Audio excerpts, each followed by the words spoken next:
एक एवरेज बच्चा कैसे सेलेक्ट हो सकता है सिंपल पढ़ाई करके, वो सारा डिस्कशन यहाँ करने वाले हैं, है ना। क्योंकि इसमें हर एक छोटे पहलू पे, टेस्ट पेपर कैसे दिया, टेस्ट पेपर की स्ट्रेटजी क्या रही, रिवीजन स्ट्रेटजी क्या रही, अगर कल को कभी एक बुखार आ गया, फीवर आ गया, तो उसको ओवरकम कैसे किया, हर एक छोटे छोटे पॉइंट्स पे हम यहाँ पे डिस्कस करेंगे, है ना। और मेरे को IIT रुड़की में जियो फिजिकल टेक्नोलॉजी ब्रांच मिल गई। तो कहीं ना कहीं अगर मैं कोटा की रिस्पेक्ट में बात करूं तो कहीं ना कहीं थोड़ा सा इनका लेट एडमिशन था। 11 से पहले तक सच मेरा कुछ था नहीं जेई करने का भी, ज्यादा कुछ था नहीं। और 10th बोर्ड में भी मेरे कोई बहुत अच्छी नहीं थी, मेरी 80% थी 10th बोर्ड में भी। हम इस वीडियो को क्रिएट कर रहे हैं एक कॉमन बच्चे को टच करने के लिए, मेजॉरिटी स्टूडेंट्स को टच करने के लिए, है ना। ये क्वेश्चंस मैंने लिख रखे हैं जिससे कोई ऐसी चीज ना रह जाए जो बच्चों को ना पता चले। आई एम रियली सरप्राइज्ड, है ना, ये सुन के। ये बताते हैं एक्सरसाइज 1 छोड़ी हुई है कई चैप्टर्स की छोड़ रखी है। मैथमेटिक्स में तो सब कुछ कर रहा है, मैथमेटिक्स में कर रही है। कोचिंग के मटेरियल के अलावा तो केवल एक इंडेफिनेट इंटीग्रेशन के लिए GN बर्मन लगाई थी, वो भी सर ने बताई थी, क्योंकि वो सर ने बोल दिया था सबको करनी ही करनी है तो होती। और लास्ट क्लास हम PNM सर की लगाते थे जबरदस्ती करके, कैसे ना कैसे थकान दूर रह रही थी सर की क्लास में। मतलब हमें क्वालिटी पे ध्यान देना है, क्वांटिटी पे नहीं। मेरे को कि क्लासेस मिस करनी ही नहीं, क्लासेस सबसे इम्पोर्टेंट है। मतलब कि मैं बुखार आ रहा था तब याद दिला रहा हूँ कौन सा टॉपिक, आयनिक इक्विलिब्रियम। तो आयनिक इक्विलिब्रियम आज तक मेरे को 1% भी नहीं आता है, मेरे को कुछ भी नहीं पता है। Revision is the mother of all learning. Revision बहुत ज्यादा इंपॉर्टेंट होता है। रिविजन आपको, एनालिसिस इज इम्पोर्टेंट बहुत ज्यादा। क्या बताऊँ, सर की वजह से इतना ज्यादा मतलब मोटिवेटेड रहता हूँ मैं अभी भी, बहुत ज्यादा। मतलब सर की तो बात ही अलग है। असली स्टूडेंट वही है जो टीचर से भी 4 कदम आगे निकल जाए। तो ये सब लोग ये प्रूफ भी कर रहे हैं, बिल्कुल। और इसके अलावा कोऑर्डिनेट ज्योमेट्री लोग सोचते हैं बहुत रटने का है, लेकिन उसमें भी कुछ भी रटने का नहीं है बस आप। फिर उसके बाद हम, ऐसा था कि हम सर से पढ़ने के लिए सुबह सुबह अलग से 13th में जाते थे, और हम गेट के बाहर बैठते थे कुर्सी लगा के अलग से। क्लास में जगह ही नहीं रहती थी, हम गेट के वहाँ पे बैठे रहते थे कुर्सी लगा करके सर से पढ़ने के लिए। तो हम वहाँ पे हमने पूरी कोऑर्डिनेट ज्योमेट्री पढ़ी। और तो ये सब बच्चों की मोहब्बत है और कुछ नहीं है। दूसरे क्लासेस के बच्चे आके देखते थे क्या चल रहा है यहाँ पे। आप जेई में अच्छा स्कोर करोगे सही स्ट्रैटेजी बना करके। बहुत इम्पोर्टेंट है आपकी जो फॉर्मूलेज हैं, जो याद नहीं कर रहे अपन ने, उनके प्रूफ्स आपको पता होने चाहिए। डेरिवेशंस बहुत इम्पोर्टेंट। एक नॉर्मल मोटिवेशन वीडियो ये नहीं है, ये एक पूरी स्ट्रेटेजिकल वीडियो है जिसमें मेनली केमिस्ट्री पढ़ती है, क्योंकि केमिस्ट्री में आपको रटना ही है, दिमाग इतना लगाना नहीं है केमिस्ट्री में। सोशल मीडिया तो बंद कर दो। जैसे मैंने ये स्मार्टफोन अभी लिया है, इससे पहले मैं वो वाला यूज करता था अपना Nokia 420। जेई से पहले तो, जेई मेन 1 से पहले तो बोर्ड के लिए ज्यादा कुछ नहीं करना। आपको ज्यादा स्कोर नहीं करना है, आपको बाकी लोगों से ज्यादा स्कोर करना है। तो जो गलतियां हैं उनको आप सुधार नहीं रहे हो तो आपका स्कोर बढ़ेगा नहीं कभी भी। अपने जूनियर्स को, है ना, क्या सजेशन देना चाहोगे कि मैंने ये एक गलती की है अपनी प्रिपरेशन के दौरान, सिर्फ मतलब लग रहा है कि हाँ you are going to become an IIT, it feels like that. Life में जितनी जल्दी मेहनत कर लेंगे ना, अपनी लाइफ फ्यूचर उतना ज्यादा ब्राइट रहेगा, और कम मेहनत करनी पड़ेगी। अब बोर्ड्स और जेई में रात दिन का कोई रिलेशन संबंध ही नहीं है बोर्ड्स और जेई में। Mathematics is magic. Hello everyone, I hope आप सभी लोग बहुत बढ़िया होंगे, बहुत बढ़िया से अपनी पढ़ाई कर रहे होंगे। जेई 2021 के एस्पिरेंट्स और जो भी बच्चे आगे जेई देने वाले हैं, उनको देखते हुए हम दोनों ही यहाँ पर एक वीडियो क्रिएट कर रहे हैं।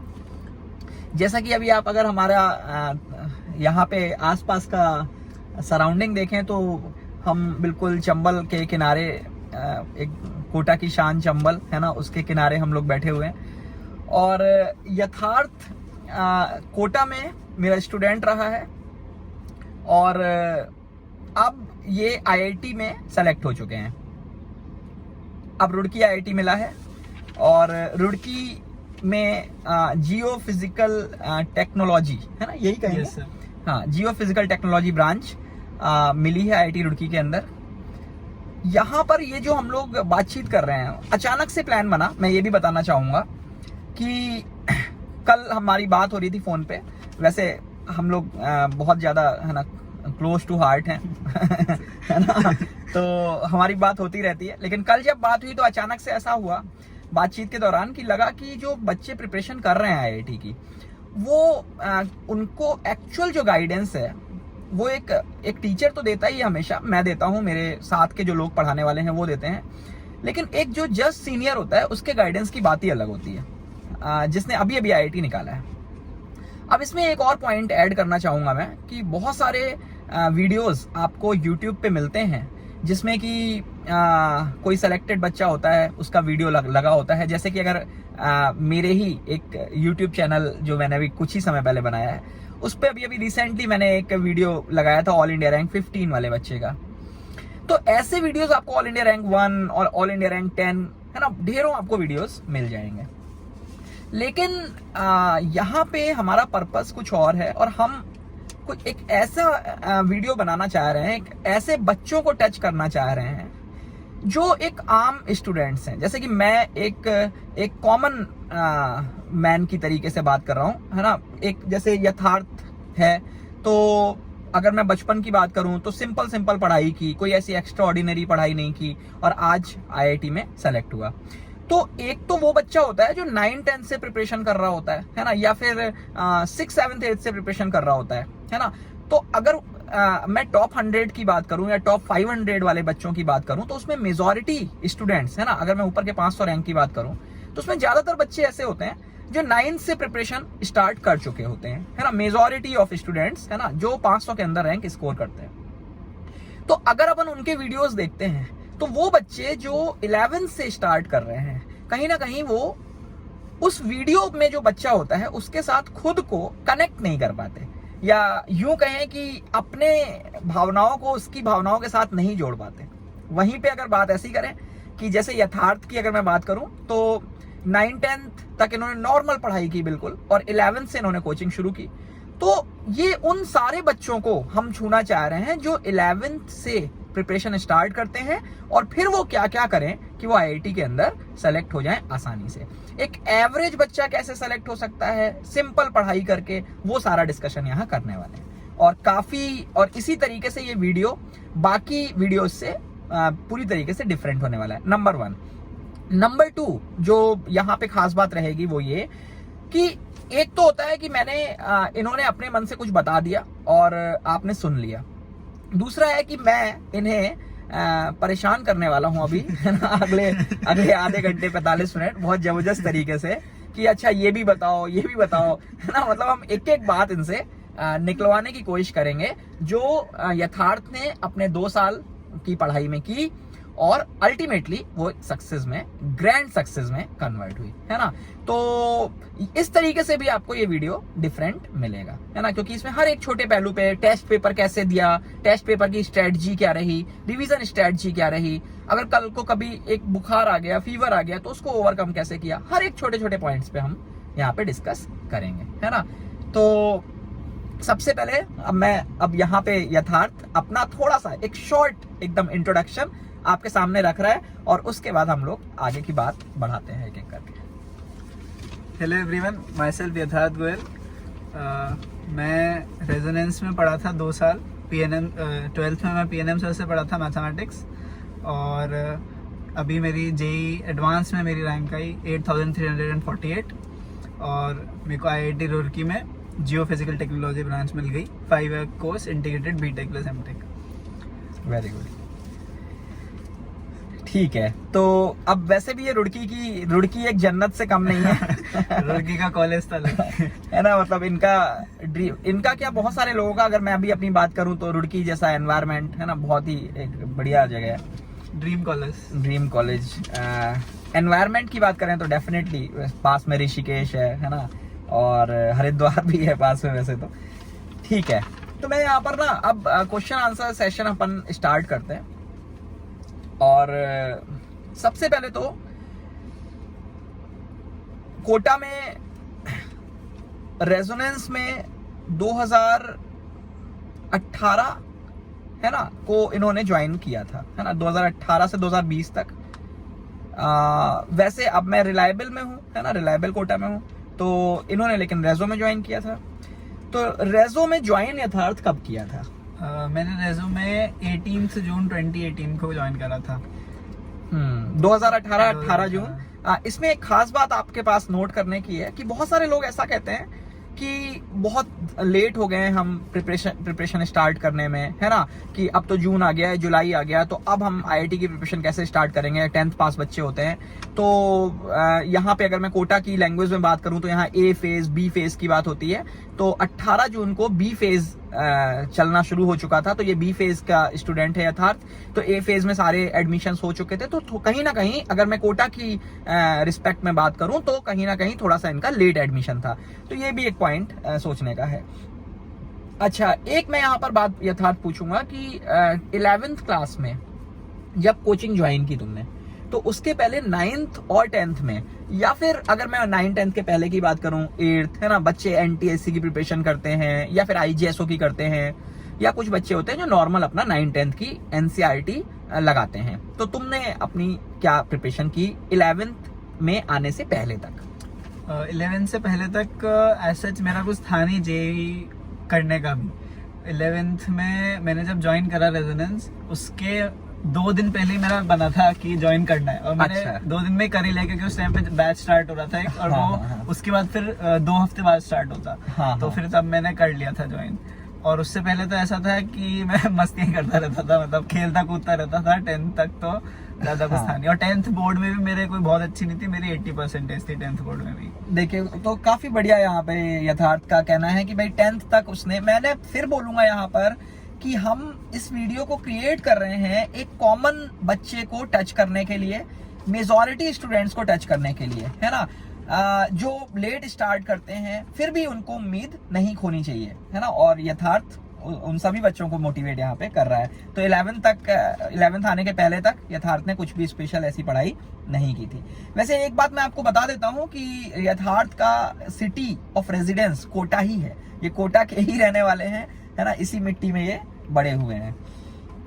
अच्छा, अब मैं अगले प्रश्न पे आ रहा हूं कि सपोज यथार्थ थोड़ा बच्चों को ये बताना कि मान लेते हैं कि आज अपन ने कोई क्लास अटेंड की, सपोज मैथमेटिक्स में मैंने तुम्हें फंक्शन चैप्टर में कुछ पढ़ाया, है ना। अब मैंने होमवर्क दिया, तो वो होमवर्क जब अपन घर पे कंप्लीट कर रहे हैं, तो उसके पहले क्या कर रहे हो? जो मैंने नोट्स पढ़ाए उनको रिवाइज कर रहे हो, फिर होमवर्क कंप्लीट कर रहे हो? जैसे मैंने आज जो भी पढ़ाया उन नोट्स को रिवाइज किया, फिर होमवर्क कंप्लीट किया, या फिर सीधे होमवर्क कंप्लीट करने लग गए, नोट्स को रिवाइज बाद में कभी किया? सबसे पहले तो मैं नोट्स को ही रिवाइज करता था हमेशा, क्योंकि एक तो क्या रहता है, जैसे 3 क्लासेस होती थी, 3 से 8 टाइम रहता था मेरा, इवनिंग सेशन था।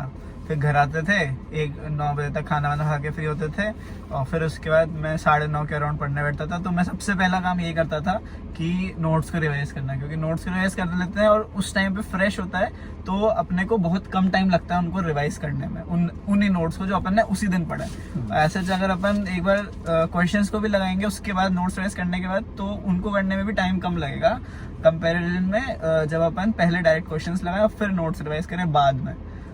बहुत बढ़िया बात है, मतलब नोट्स रिवीजन से हमारी कहीं ना कहीं स्पीड बढ़ जाती है, एफिशिएंसी बढ़ जाती है। बिल्कुल ठीक है। अच्छा, इसमें यथार्थ मेरा एक क्वेश्चन ये है तुमसे, ये क्वेश्चंस मैंने लिख रखे हैं, जिससे मैंने कहा ना मैं इनको परेशान करने वाला हूँ, तो लिख रखे हैं जिससे कोई ऐसी चीज ना रह जाए जो बच्चों को ना पता चले। तो यहाँ पर अगर मैं कोटा में अपनी शीट्स की बात करूँ तो एक्सरसाइज 1, एक्सरसाइज 2 और एक्सरसाइज 3, है ना, ये 3 शीट्स होती हैं।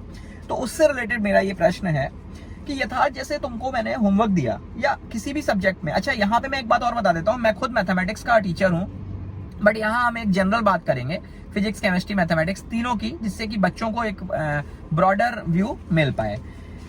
तो एक्सरसाइज 1 की अगर मैं बात करूं तो उसमें कितने % क्वेश्चंस, एक रफ गैस की बात कर रहा हूं, हो सकता है किसी चैप्टर में बहुत ज्यादा बन जाते हो, किसी में कम बनते हो, तो ऑन एन एवरेज एक बच्चे को कितने % क्वेश्चन तक मोटिवेटेड रहना चाहिए? मतलब जो तुम्हारा परसेंटेज है मैं मानूंगा कि वो एक बेंचमार्क है। हाँ, एक्सरसाइज 1 में, एक्सरसाइज 2 में, एक्सरसाइज 3 में। एक्सरसाइज 3 में तो पुराने IIT JEE के आए हुए क्वेश्चंस होते हैं, और एक्सरसाइज 1 थोड़ी सी इजी होती है कंपैरेटिवली, और एक्सरसाइज 2 में टफ क्वेश्चंस होते हैं। वैसे आगे एक HLP भी होती है, उसकी चर्चा भी हम आगे करेंगे। फिलहाल के लिए सिर्फ एक्सरसाइज 1, 2 और 3 में मैं पूछना चाह रहा हूँ। एक्सरसाइज 1 में जो था, जैसे बहुत चैप्टर्स ऐसे हैं इसमें अपने शीट में और कोर्स में जो मॉडरेटली अपन थ्योरी पढ़ लेते हैं जिस दिन, उसी दिन अगर कर लें एक बार रिवीजन के बाद, तो मैक्सिमम बन जाते हैं। एक्सरसाइज 1 के तो बन ही जाते हैं। अब कुछ चैप्टर जैसे फिजिक्स में आरबीटी हो गया, तो उसकी एक्सरसाइज 1 ही बहुत खतरनाक है, उसके मतलब बहुत कम सवाल बनते हैं, कुछ सवाल तो बहुत ही हाई लेवल है उसमें, एक्सरसाइज 1 में ही। वन में ही, हाँ, बिल्कुल। तो उसकी तो बात अलग है। हाँ। जैसे मेरा फेवरेट सब्जेक्ट मैथमेटिक्स ही है, तो मैथमेटिक्स में इसीलिए मेरे से थोड़ी ज्यादा पढ़ती हुई है इसकी। तो मैथमेटिक्स में तो मेरे मैक्सिमम बना ही लेता था, मतलब जैसे तैसे करके बना ही लेता था। और फिर फिजिक्स आती है, फिजिक्स में एक्सरसाइज 1 में तो बन ही जाता है। और केमिस्ट्री ऐसा है कि उसको ज़्यादातर बच्चे नेगलेक्ट कर देते हैं शीट को, क्योंकि वो ऐसा है कि उसमें तो देखते से ही बन जाएगा, उसमें ज़्यादा कैलकुलेशन होती नहीं है। ऑर्गेनिक इनऑर्गेनिक में तो फिजिकल फिर भी करते हैं, फिजिकल तो करनी भी चाहिए। ऑर्गेनिक इनऑर्गेनिक तो चलो फिर भी ठीक है, फिजिकल तो ज़रूरी है करनी बहुत। एक्सरसाइज 1 भी उसमें, क्योंकि मेन अपना वही है कि अपने को आना ही चाहिए, कि प्रैक्टिस होनी चाहिए, मतलब उसमें कैलकुलेशन भी है फिजिकल केमिस्ट्री में, और बाकी चीज़ें भी है। ऑर्गेनिक इनऑर्गेनिक में आप थ्योरी अच्छे से कर लो तो ऐसा इतना ज़्यादा बहुत फ़र्क नहीं पड़ता क्वेश्चन शीट को पूरी लगाने का, क्योंकि मैंने खुद ने भी बहुत ऐसी है जो नहीं लगाई है। बहुत सारी शीट्स छोड़ी हुई हैं केमिस्ट्री में। एक्सरसाइज 1 भी। एक्सरसाइज 1 भी। अच्छा, ठीक है। और अगर मैं बात करूं कि एक्सरसाइज 2, जैसे मुझे वैसे आई एम रियली सरप्राइज्ड है ना ये सुन के कि यथार्थ ने एक्सरसाइज 1 छोड़ी हुई है कई चैप्टर्स की। मैं ऐसा मानता नहीं हूँ, है ना, लेकिन अब वो कह रहा है तो छोड़ी होंगी। तो क्या मैथमेटिक्स में भी एक्सरसाइज 1 किसी चैप्टर की छोड़ रखी है? मैथमेटिक्स में तो सब कुछ कर रहा है। मैथमेटिक्स में कर रखी है। फिजिक्स में? फिजिक्स में दो चैप्टर है जिन जो बिल्कुल भी नहीं छुए। हाँ, बाकी सबकी एक्सरसाइज 1 और 3 तो कर रखी है। ठीक है, 1 और 3 कर रखी है। हाँ। ठीक है, मतलब मोस्टली अगर बात करें तो एक्सरसाइज 1 और 3 मैथ्स और फिजिक्स में तो कर रखी है, और केमिस्ट्री में थोड़ा ऊपर नीचे है। अच्छा, एक बात मैं यहाँ पर और इसी जगह पूछना चाहूंगा कि यथार्थ तुम्हारा तीनों सब्जेक्ट में कमांड अगर बात करें तो मैथमेटिक्स तो इसका फेवरेट था और है ना, ये तो मुझे पता है। लेकिन फिजिक्स और केमिस्ट्री की बात भी अगर मैं करूं तो क्या ये कहोगे कि मेरा मैथ्स और फिजिक्स था अच्छा और केमिस्ट्री ऐसे ही था, या फिर मैथ्स और फिजिक्स और केमिस्ट्री तीनों में कुछ एक कोऑर्डिनेशन मैं बैठा पाया था? ऐसे मैथ्स के अलावा देखें तो बाकी दोनों में से कोई एक ऐसा पर्टिकुलर एट टाइम्स था कि कभी फिजिक्स ज़्यादा अच्छी है बहुत, कभी उसमें नंबर आ रहे हैं, और कभी केमिस्ट्री में, जैसे एडवांस में मेरे केमिस्ट्री में ज़्यादा नंबर आए, फिजिक्स में कम आए, और मेंस में मेरे फिजिक्स में ज़्यादा आए थे, दोनों मेंस में। अच्छा। हाँ। तो ठीक है, मतलब कोऑर्डिनेशन था उनमें, क्योंकि मैं केमिस्ट्री और फिजिक्स को बराबर सही पढ़ता था। फिजिक्स थोड़ी, क्योंकि केमिस्ट्री का कोर्स ज़्यादा होता है तो उसको पढ़ना पड़ता ही है, और फिजिक्स में इंटरेस्ट एक बार तुम जगा लो ना तो फिर उसके बाद अपने आप पढ़ने लग जाते हैं फिजिक्स। तो मतलब यहाँ पर एक बात और कहने वाली होगी कि तुमसे भी बोलूंगा कि ये ऐसा है यथार्थ या नहीं, कि अगर मान लेते हैं मेरा एक सब्जेक्ट बहुत बढ़िया है, एक सब्जेक्ट मेरा बहुत बढ़िया है, और दो बाकी के सब्जेक्ट ठीक ठीक हैं, तो भी मैं सिलेक्शन की लेवल पे पहुंच सकता हूँ। बिल्कुल है ना। और अगर मान लेते हैं दो सब्जेक्ट मेरे बहुत बढ़िया हैं और एक सब्जेक्ट थोड़ा ज्यादा पुअर भी है, तो भी सिलेक्शन के चांसेस बहुत अच्छे हैं। ये सभी बच्चों के लिए, है ना, एक एवरेज बच्चे के लिए ये बहुत ही मोटिवेटिंग फैक्टर होगा उसके लिए, है ना, जो 11th में है या 12th में है, जिनके दो सब्जेक्ट अच्छे हैं, एक पुअर है या एक बहुत बढ़िया है ना, दो एवरेज हैं, तब भी आप सिलेक्शन आसानी से निकाल सकते हैं, उसमें बहुत टेंशन की जरूरत नहीं है ना। तो ये काफी अच्छी बात निकल के आ रही है। मैं फिर बात बोलूंगा कि ये जो सेशन है, हम दोनों का टारगेट ये है कि जो एक एवरेज बच्चा होता है उसे हम कैसे पुश कर सकते हैं, वो कैसे आईआईटी के अंदर जा सकता है ना, जिसने बहुत ज्यादा 9th-10th में या अर्ली स्टेजेस में पढ़ाई शुरू नहीं की है ना। तो क्योंकि मैं भी अगर अपनी बात करूं या यथार्थ की बात करें तो हम लोग बहुत ही एवरेज ही स्टूडेंट्स अपने टाइम पे, अगर मैं अपनी बात करूं तो, या यथार्थ है ना, रहे हैं, लेकिन आगे जा करके फिर ठीक ठाक चीजें हमें मिल पाई। अच्छा यथार्थ, मेरा अगला प्रश्न ये है कि एक्सरसाइज 2 पे क्या कहोगे? जैसे मैं अभी बात यही कर रहा हूँ कि होमवर्क दिया मैंने एक्सरसाइज 2 का, होमवर्क दिया फिजिक्स में, एक्सरसाइज 2 का केमिस्ट्री में, तो तुमने एक्सरसाइज 2 में कितना किया कितना नहीं किया? मैं कब की बात कर रहा हूँ, जब होमवर्क आज दिया गया तो और कल डिस्कस हुआ, तो आज और कल के बीच में, बाद में तुमने अगर कभी लगाया हो तो मैं उसकी बात नहीं कर रहा, उस समय की बात कर रहा हूँ फिलहाल। अब कुछ जैसे ऐसा ही है कि इनिशियली होता है अपना जैसे एक तो जब बैच शफलिंग का टाइम आ रहा है उस टाइम पे बहुत ज़्यादा हो जाता है लोड, तो सब में बहुत ज़्यादा होमवर्क मिलने लग जाता है, तो उस टाइम पे तो बहुत चैप्टर्स ऐसे हो जाते हैं जिनके एक्सेस टू नहीं हो पाती। वो जैसे हमारे टाइम पे तो बी फेस था, तो फर्स्ट शफलिंग के टाइम पर फिजिक्स में अपने रिलेटिव मोशन, आरबीडी, इन सब के हम एक्सरसाइज 2 के सॉल्यूशन दे देते थे, हमें डिस्कस कराई नहीं थी वो चीज़। तो लास्ट डे बोल दे मैं सॉल्यूशन दे दिया, तो वही इस वजह से वो फिर बाद में कभी हो भी नहीं पाई हमसे वो, क्योंकि तब नहीं हुई। तो ऐसा एक्सरसाइज 2 मेन, तो एक्सरसाइज 3 पे बहुत अच्छा फोकस करना है। एक्सरसाइज 2 पे भी करो, बहुत अच्छा है, लेकिन पहला प्रेफरेंस तो एक्सरसाइज 3 ही है। एक्सरसाइज 2 में भी फिर अपने 4 पार्ट हैं, 1 2 3 4। 1 और 2 आप बाद में कर सकते हो, 3 और 4 पहले करो, क्योंकि 3 जो होती है उसमें आपके कंसेप्ट बिल्ड होते हैं अगर कोई वीक होता है, क्योंकि 3 मल्टीपल चॉइस होता है और उसमें कंसेप्चुअल क्वेश्चन ज्यादा आते हैं, मैक्सिमम कंसेप्चुअली होते हैं 3 में, और 4 कॉम्प्रिहेंशन रहता है। तो 3 को करोगे तो आपके कुछ ऐसे कॉन्सेप्ट्स होते हैं जो आपके नहीं होते ढंग से, तो उनको भी आप पढ़ करके बाद में फिर जो 2 पार्ट 1 का क्वेश्चन है कोई, उसको आप लगा सकते हो, जो पहले अगर आप नहीं लगा पा रहे होते, डायरेक्टली नहीं दिखता वो। ठीक, बहुत बढ़िया बात है। मतलब एक्सरसाइज 1 तो इसेंशियल है, और फिर एक्सरसाइज 3 जिसमें कि प्रीवियस ईयर प्रॉब्लम्स है, ये हमारी इसेंशियल पार्ट है। और उसके बाद अगर मैं एक्सरसाइज 2 की बात करूं, तो जैसा कि यथार्थ ने बताया, उस सीक्वेंस को भी फॉलो अप किया जा सकता है। अच्छा, मेरा अगला क्वेश्चन है यथार्थ कि डीपीपीज में क्या कहोगे, कि डीपीपी में कितनी रेगुलरिटी रही तुम्हारी तरफ से? डीपीपी तो 11th में तो मैंने बिल्कुल रेगुलरली करी है डीपीपी, मतलब ऑलमोस्ट सारी करी, लास्ट में थोड़ी बहुत हुई थी। 12th में आके बिल्कुल उल्टा सीन हो गया 12th में डीपीपीज तो मतलब बहुत ही कम करी है, मतलब बिल्कुल ऐसा कुछ तो बिल्कुल नहीं कि नहीं पड़ी हुई है, ऐसा भी है। तो डीपीपीज तो मैंने बहुत ज्यादा नहीं करी, करनी चाहिए, मतलब डीपीपीज में बहुत अच्छे क्वेश्चंस होते हैं। मैंने ये चीज देखी, जैसे क्लास डिस्कशन होता था उस टाइम पर भी कुछ क्वेश्चंस तो काफी ज्यादा अच्छे होते हैं डीपीपीज में। और डीपीपीज करने से फायदा ये है, एक तो रेगुलरिटी हो जाती है अपनी, जैसे किसी दिन होमवर्क नहीं मिला, आपका रिवीजन हो गया हो और आपकी डीपीपीज पेंडिंग हो अगर, तो डीपीपीज पे जाना इज बेटर। आपकी कुछ नया उठाओ, कि बहुत बच्चे करते हैं कि नेक्स्ट डे मेरा ये होने वाला है तो मैं उसका थोड़ा बहुत पढ़ लेता हूँ, उससे मेरे को वहाँ पे जल्दी समझ में आ जाएगा, उससे कुछ नहीं होगा। आप डीपीपी करो, पुराना रिवीजन करना इज फर्स्ट प्रायोरिटी। ठीक है, मतलब डीपीपीज कहीं ना कहीं एक रिवीजन का जरिया भी है, और रिवीजन एक इम्पॉर्टेंट रोल है। अच्छा, एक बात ये बताओ यथार्थ कि मैंने बात करूँ तो तुमने शीट लगाई है ना, डीपीपीज लगाई, या जो भी इंस्टीट्यूट से मटेरियल मिला वो तुमने उसे सॉल्व किया है ना। क्या कुछ इसके अलावा भी कोई बुक्स फॉलो की, या फिर जैसे मैं बात करूं तो एस एल लोनी है ना, एक बुक जो अपन 11th में कई बार फॉलो करते हैं, या फिर कोई भी दूसरे पब्लिकेशन की बुक कभी लगाई, या सिर्फ मटेरियल पे फोकस किया? मैंने कोचिंग के मटेरियल के अलावा तो केवल एक इंडेफिनिट इंटीग्रेशन के लिए जीएन बर्मन लगाई थी, वो भी सर ने बताई थी, क्योंकि वो सर ने बोल दिया था सबको करनी ही करनी है, तो वो जीएन बर्मन लगाई थी, और वो भी 50 की खरीद के 30 में बेच दी वापस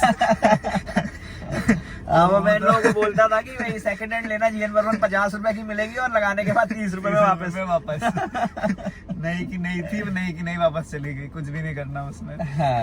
तो ऐसा इसके अलावा तो मैंने कुछ करा नहीं। मेरे घर पे बुक्स पड़ी हुई है, अपनी एच.सी. वर्मा पड़ी हुई है फिजिक्स में, एस.एल. लोनी पड़ी हुई है, और मेरे पास इरोडो वगैरह भी पड़ी हुई है। वो मैंने खुद की नहीं थी, मेरे किसी फ्रेंड वगैरह से, सीनियर से ली थी मैंने भी बुक्स, वो लेकिन पड़ी हुई है, क्योंकि पहला फर्स्ट प्रायोरिटी आपकी ये होनी चाहिए, अगर आपका शीट का, डीपीपीज का, कोचिंग का मटेरियल जो भी है वो आपका कंप्लीट हो गया हो अगर, फिर ही आप कुछ और करने की सोचो, क्योंकि कोचिंग का मटेरियल ऐसे मोर देन कंप्लीट, अगर आप पूरा कर लो ना कोचिंग का मटेरियल तो वो इनफ है, बहुत अच्छा है। मतलब क्या यथार्थ ये भी कह रहे हो कि एससीवी तुमने नहीं लगाई? नहीं लगाई, बिल्कुल भी नहीं। देखिए, ये एक बहुत बड़ा पॉइंट है, नोट करने लायक है कि इन्होंने एचसीवी नहीं लगाई, जो कि कहीं ना कहीं बाइबल मानी जाती है ना फिजिक्स की, है ना। और लेकिन क्यों? क्योंकि मटेरियल कोचिंग का लगाया है, तो वो कहीं ना कहीं एससीवी के क्वेश्चंस हमारे मटेरियल में आ जाते हैं। मैं एक बार फिर यहाँ बताऊंगा कि हम यहाँ तीनों सब्जेक्ट को लेकर के बात कर रहे हैं, तो अगर कहीं पे भी कुछ बुक लगाई हो, यथार्थ केमिस्ट्री की लगाई हो, तो वो भी मेंशन करना, तो मोटे तौर पे देखा जाए तो एक GN बर्मन है ना, जो कि इंटीग्रेशन के लिए यूज की गई। ठीक है, बहुत बढ़िया बात है। मतलब यहाँ पे भी सजेशन सभी के पास ये है कि आप पूरी तरीके से कॉन्सेंट्रेटेड रहें, जिस भी आप इंस्टीट्यूट में पढ़ाई कर रहे हैं आप उसके मटेरियल पे कॉन्सेंट्रेटेड रहें सबसे ज्यादा। अच्छा, इसमें अगला मेरा क्वेश्चन है यथार्थ कि तुम्हारा टाइम टेबल के बारे में थोड़ा सा हल्का सा एक, देखो टाइम टेबल फिक्स चीज नहीं होती, ये अपन लोग पहले भी कई बार बात कर चुके हैं, है ना, फ्लेक्सिबिलिटी है ना, लेकिन फिर भी है ना, जैसे एक्चुअली मैं हर वो प्रश्न यहाँ पे बात करना चाह रहा हूँ जो बच्चे कहीं ना कहीं कभी ना कभी मुझसे पूछ चुके हैं, करते आए हैं। तो टाइम टेबल में कि सेल्फ स्टडी को अपन ने कितना टाइम दिया, एक रफ बातचीत चल रही है केवल, है ना। कई बच्चे कहते हैं कि मैं सवेरे उठ के पढूं, कई कहते हैं मैं रात में पढ़ूंगा, है ना, उस पर भी थोड़ा बात बता सकते हो। हॉस्टल और पीजी बच्चे पूछते हैं मुझसे सर हॉस्टल रहूं या पीजी रहूं, लेकिन वो इन पे एप्लीकेबल नहीं होता क्योंकि घर है मेरा तो। ये घर कोटा के रहने वाले हैं, तो हॉस्टल पीजी की बात तो करना बेकार है ना। हाँ, स्कूलिंग का जरूर है। तो 10th के बाद आई थिंक डमी में थे, डमी स्कूल में था यथार्थ, मतलब स्कूल में जाना वाना नहीं होता था, जो कि कोटा में होता है ना। बहुत है। डीएवी जैसा बड़ा स्कूल, बहुत नाम है इसका, वो भी 11th-12th डमी है। हाँ, तो डमी था 11th-12th, उससे टाइम मिल जाता है डेफिनेटली पढ़ने का, बहुत ज्यादा मिल जाता है। वो तो आप कर ही नहीं सकते, अगर डमी नहीं करो फिर और कोचिंग भी करो तो फिर पॉसिबल नहीं, स्कूल दोनों एक साथ फिर तो पॉसिबल नहीं है ना। और ये कई बार ये कोटा का एक बहुत बड़ा एडवांटेज भी है, क्योंकि अगर मैं कई शहरों की बात करूं तो वहां पे बच्चा स्कूल जाता है, फिर उसके बाद आके वो कोचिंग करता है, तो वो उसके पास जो सवेरे 7 बजे स्कूल जाना और 2 बजे आना, वो 7 से 2 के बीच में जो टाइम है वो पूरा का पूरा कहीं ना कहीं खत्म हो जाता है, और डमी स्कूल में ये बेनिफिट होता है। तो ये कोटा की एक यूएसपी भी कही जा सकती है कहीं ना कहीं।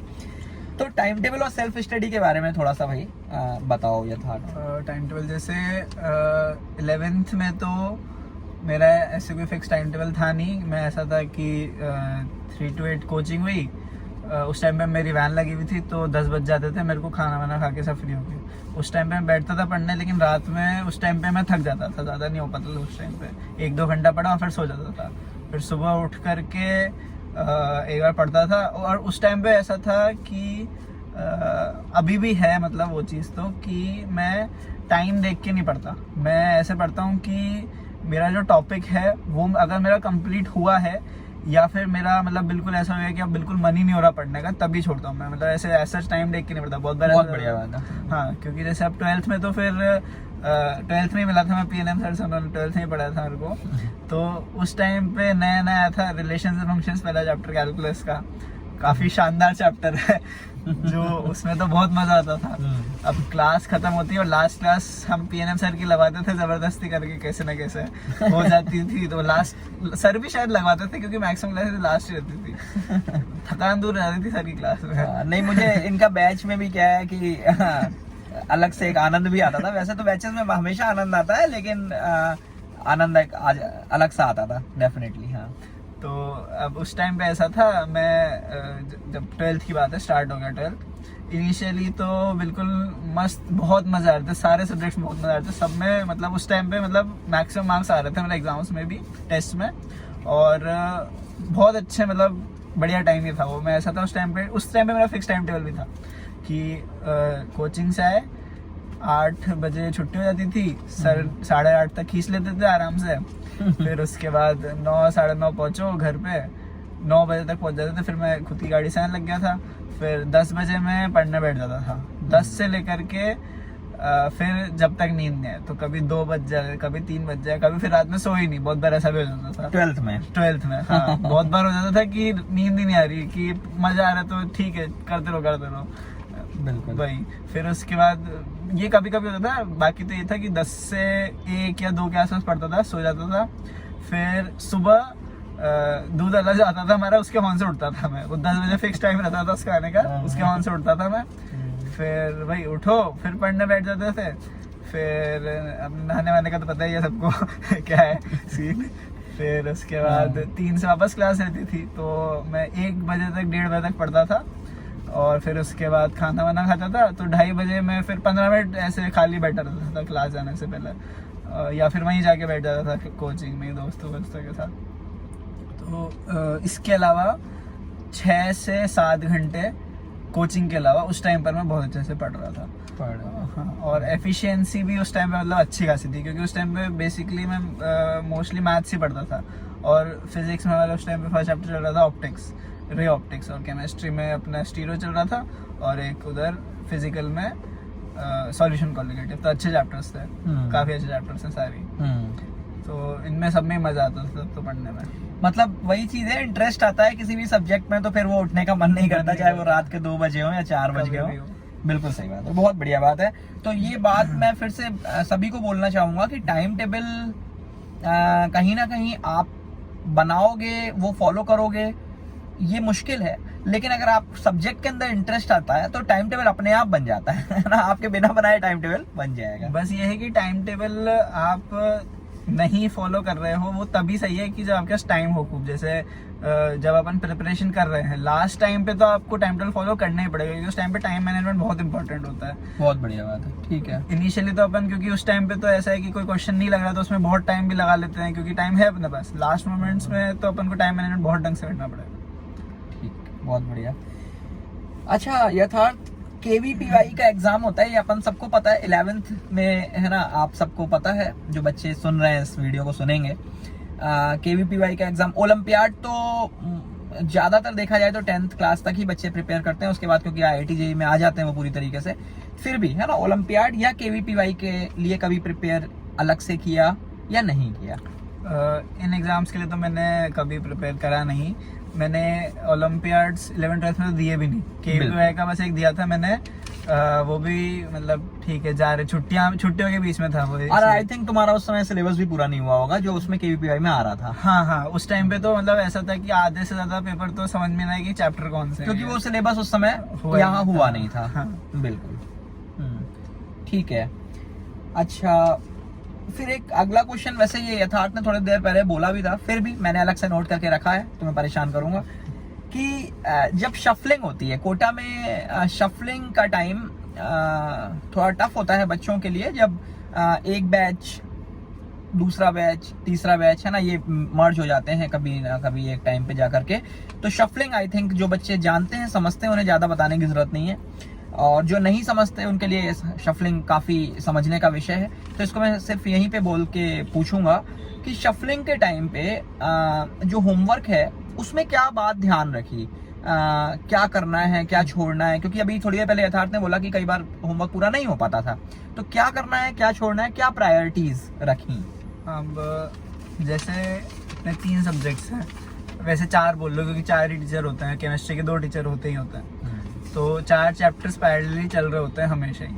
तो शफलिंग के टाइम पर मैं तो ये करता था कि जैसे मैथ्स का वो चैप्टर है या फिजिक्स का, अब मान लो मैं फिजिक्स चैप्टर में बहुत अच्छे से कर रहा हूँ उस टाइम पे, वो मतलब अच्छा इंटरेस्ट आ रहा है मेरे को, और मैथ्स वाले में नहीं आ रहा, तो उस टाइम पर मैं मैथ्स वाले पे इतना ध्यान नहीं देता था, हो सकता है वो छोड़ देता था मैं। और मैं, क्योंकि वो वाली चीज़ जो मेरे को आती है उसको मैं फिर ढंग से कंप्लीट करता था शफलिंग के टाइम पर। तो फिर शफलिंग के जैसे खत्म हो जाती है, शफलिंग जब नया स्टार्ट हो जाता है, जो भी मिलता है वो शुरू का जो होता है वो बिल्कुल अलग एक तरह से नया नया होता है, तो उस टाइम पे काफ़ी फ्री टाइम रहता है अपने पास करने को। तो अगर अपन चाहें तो उस टाइम पे कवर कर सकते हैं अच्छे से। और उस टाइम पे, हाँ, उस टाइम पे काफ़ी ज़्यादा टाइम रहता है करने को। एक फर्स्ट चैप्टर जब तक चलता है सब में वो फ्री टाइम ही रहता है सबके लिए, ऑलमोस्ट बहुत फ्री टाइम मिलता है। मतलब शफलिंग के टाइम पे जिस भी सब्जेक्ट में आपका जो चैप्टर चल रहा है, जिसमें आपको सबसे ज्यादा कमांड है, हाँ, मजा आ रही है, हाँ, उसको मत छोड़ो। हाँ, क्योंकि जैसे मैंने ये था कि पहले अपनी स्ट्रेंथ पे खेलो, अपनी, क्योंकि जेईई में यही है, you don't have to know everything, you have to know everything about something. बहुत बढ़िया बात है ना, मतलब हमें क्वालिटी पे ध्यान देना है, क्वांटिटी पे नहीं। कम चीजें पढ़ें लेकिन उसमें क्वालिटी होनी चाहिए, डेप्थ होनी चाहिए, डेप्थ बहुत इंपॉर्टेंट है। बहुत बढ़िया बात है, डेप्थ पे मैं आगे भी आऊंगा, अभी बात करूंगा। अच्छा यथार्थ, मुझे ये बताओ कि बैकलॉग्स कभी हुए? एक तो शफलिंग के टाइम का इन्होंने खुद ही बता दिया कि अगर कुछ पिछड़े कहीं पे बैकलॉग हुए, हाँ, तो कैसे कवर किए। यूजुअली 2 साल में शफलिंग को अगर मैं हटा दूं तो क्या बैकलॉग्स आए, और अगर आए तो उन्हें कैसे ओवरकम किया? बैकलॉग्स तो मोस्टली सबके आते ही आते हैं, वो तो मतलब जरूरी है आना ही। बिल्कुल, ये कॉमन प्रोसेस है, कॉमन है वो, बिल्कुल, हाँ। जैसे नॉर्मल अपन शफलिंग का टाइम नहीं चल रहा, नॉर्मली चल रहा हो, तब भी बहुत होता है ऐसा कि अपने टेस्ट नहीं होता ढंग से। उसके बहुत रीजंस हो सकते हैं, बहुत ज्यादा। वो अपन उस दिन हो सकता है पिछले दिन अपना पेट खराब हो गया, अगले दिन नहीं हो पाया ढंग से, दिमाग नहीं चला वहाँ पे, नाश्ता नहीं करा अपन ने ढंग से, कुछ भी हो सकता है। वो बैकलॉग्स तो हर बच्चे की लाइफ में कभी ना कभी होता ही है। बिल्कुल। हाँ, एक दिन अपन ने क्लास में ध्यान नहीं दिया, केवल एक दिन, जिसमें ही अपना वो चैप्टर वीक होने लग जाता है, केवल अपन ने एक क्लास भी उसमें ढंग से ध्यान नहीं दिया। ये इस पॉइंट को मैं यहाँ पे अंडरलाइन कराऊंगा जरूर कि एक एक क्लास इंपॉर्टेंट होती है ना, क्योंकि पता नहीं उस क्लास में जो आपकी ये छूट रही है उसका आगे कितना ज्यादा इम्पैक्ट होने वाला है, वो आपको नहीं पता है। तो हर एक क्लास बड़ी ही इंपॉर्टेंट होती है। तो यथार्थ एक बात बताओ, क्या तुमने इसी जगह में मुझे बताना कि क्लासेस को मिस किया, यूजुअली मिस किया, या कभी रेयरली मिस किया, या कभी नहीं मिस किया, ये तो नहीं कहना चाहिए, है ना? तो रेयरली मिस किया या काफी सारी क्लासेस मिस की? Very rarely. मैंने ये चीज क्योंकि सभी बोलते थे मेरे को कि क्लासेस मिस करनी ही नहीं, क्लासेस सबसे इम्पोर्टेंट है। मतलब कि मैं बुखार आ रहा था तब भी मैं जाता था बहुत टाइम, तो और फिर उस टाइम पे इसके बुखार ही आता है मेन तो। और फिर मेरे लास्ट में जनवरी 2020 में मेंस था और नवंबर में मेरे डेंगू हो गया था, तो उस टाइम पे मैं एक वीक नहीं आया। बाकी इसके अलावा तो बीच में मान लो 12th में पूरी 1 या 2 बार नहीं आऊंगा, और 11th में 2-3 बार नहीं आऊंगा, बाकी तो रेगुलर बहुत जरूरी बातें बोली कि कई बार बच्चे होते हैं कहते हैं कि सर बुखार हो गया मुझे, है ना, या सर सिर दर्द हो रहा था, या सर कुछ हो गया था जिस वजह से मैंने क्लास नहीं की। तो ये सारी चीजों से हमें आगे निकलना पड़ेगा। क्लास मिस करना बहुत ज्यादा आपके लिए दुखदाई हो सकता है भविष्य के अंदर।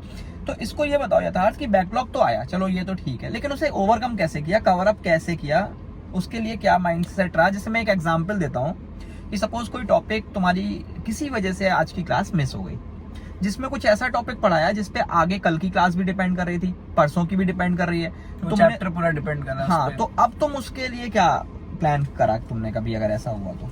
अब जैसे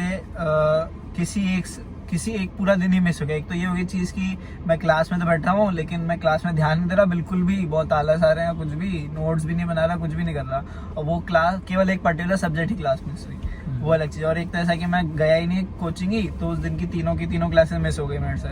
तो जब तीनों की तीनों क्लासेस मिस हो गई उस टाइम पर, तो ऐसा है कि मैंने 3 चैप्टर्स का एक वो है रिस्क की, आगे के तीनों सब्जेक्ट के 3 चैप्टर मेरे हो सकते हैं बिल्कुल ही वीक हो जाए, बिल्कुल नहीं बढ़ जाए। बिल्कुल। तो उस टाइम पर भी वही चीज है कि अपने को तीनों चैप्टर कंप्लीट करने पे फोकस नहीं करना है। अपने को सबसे पहले तो कोई एक चैप्टर जो जैसे मान लो अपना फेवरेट सब्जेक्ट है, सबसे पहले तो वो उठा लो, क्योंकि आराम से अपन कर भी लेंगे, इच्छा नहीं हो रही हो या टाइम नहीं मिल रहा तब भी जैसे जैसे कर लेते हैं अपन, तो वो उठा लो सबसे पहले। तो अपना ये हो गया कि एक चैप्टर तो अपन ने कवर कर ही लिया जैसे तैसे, 2 ही बचे।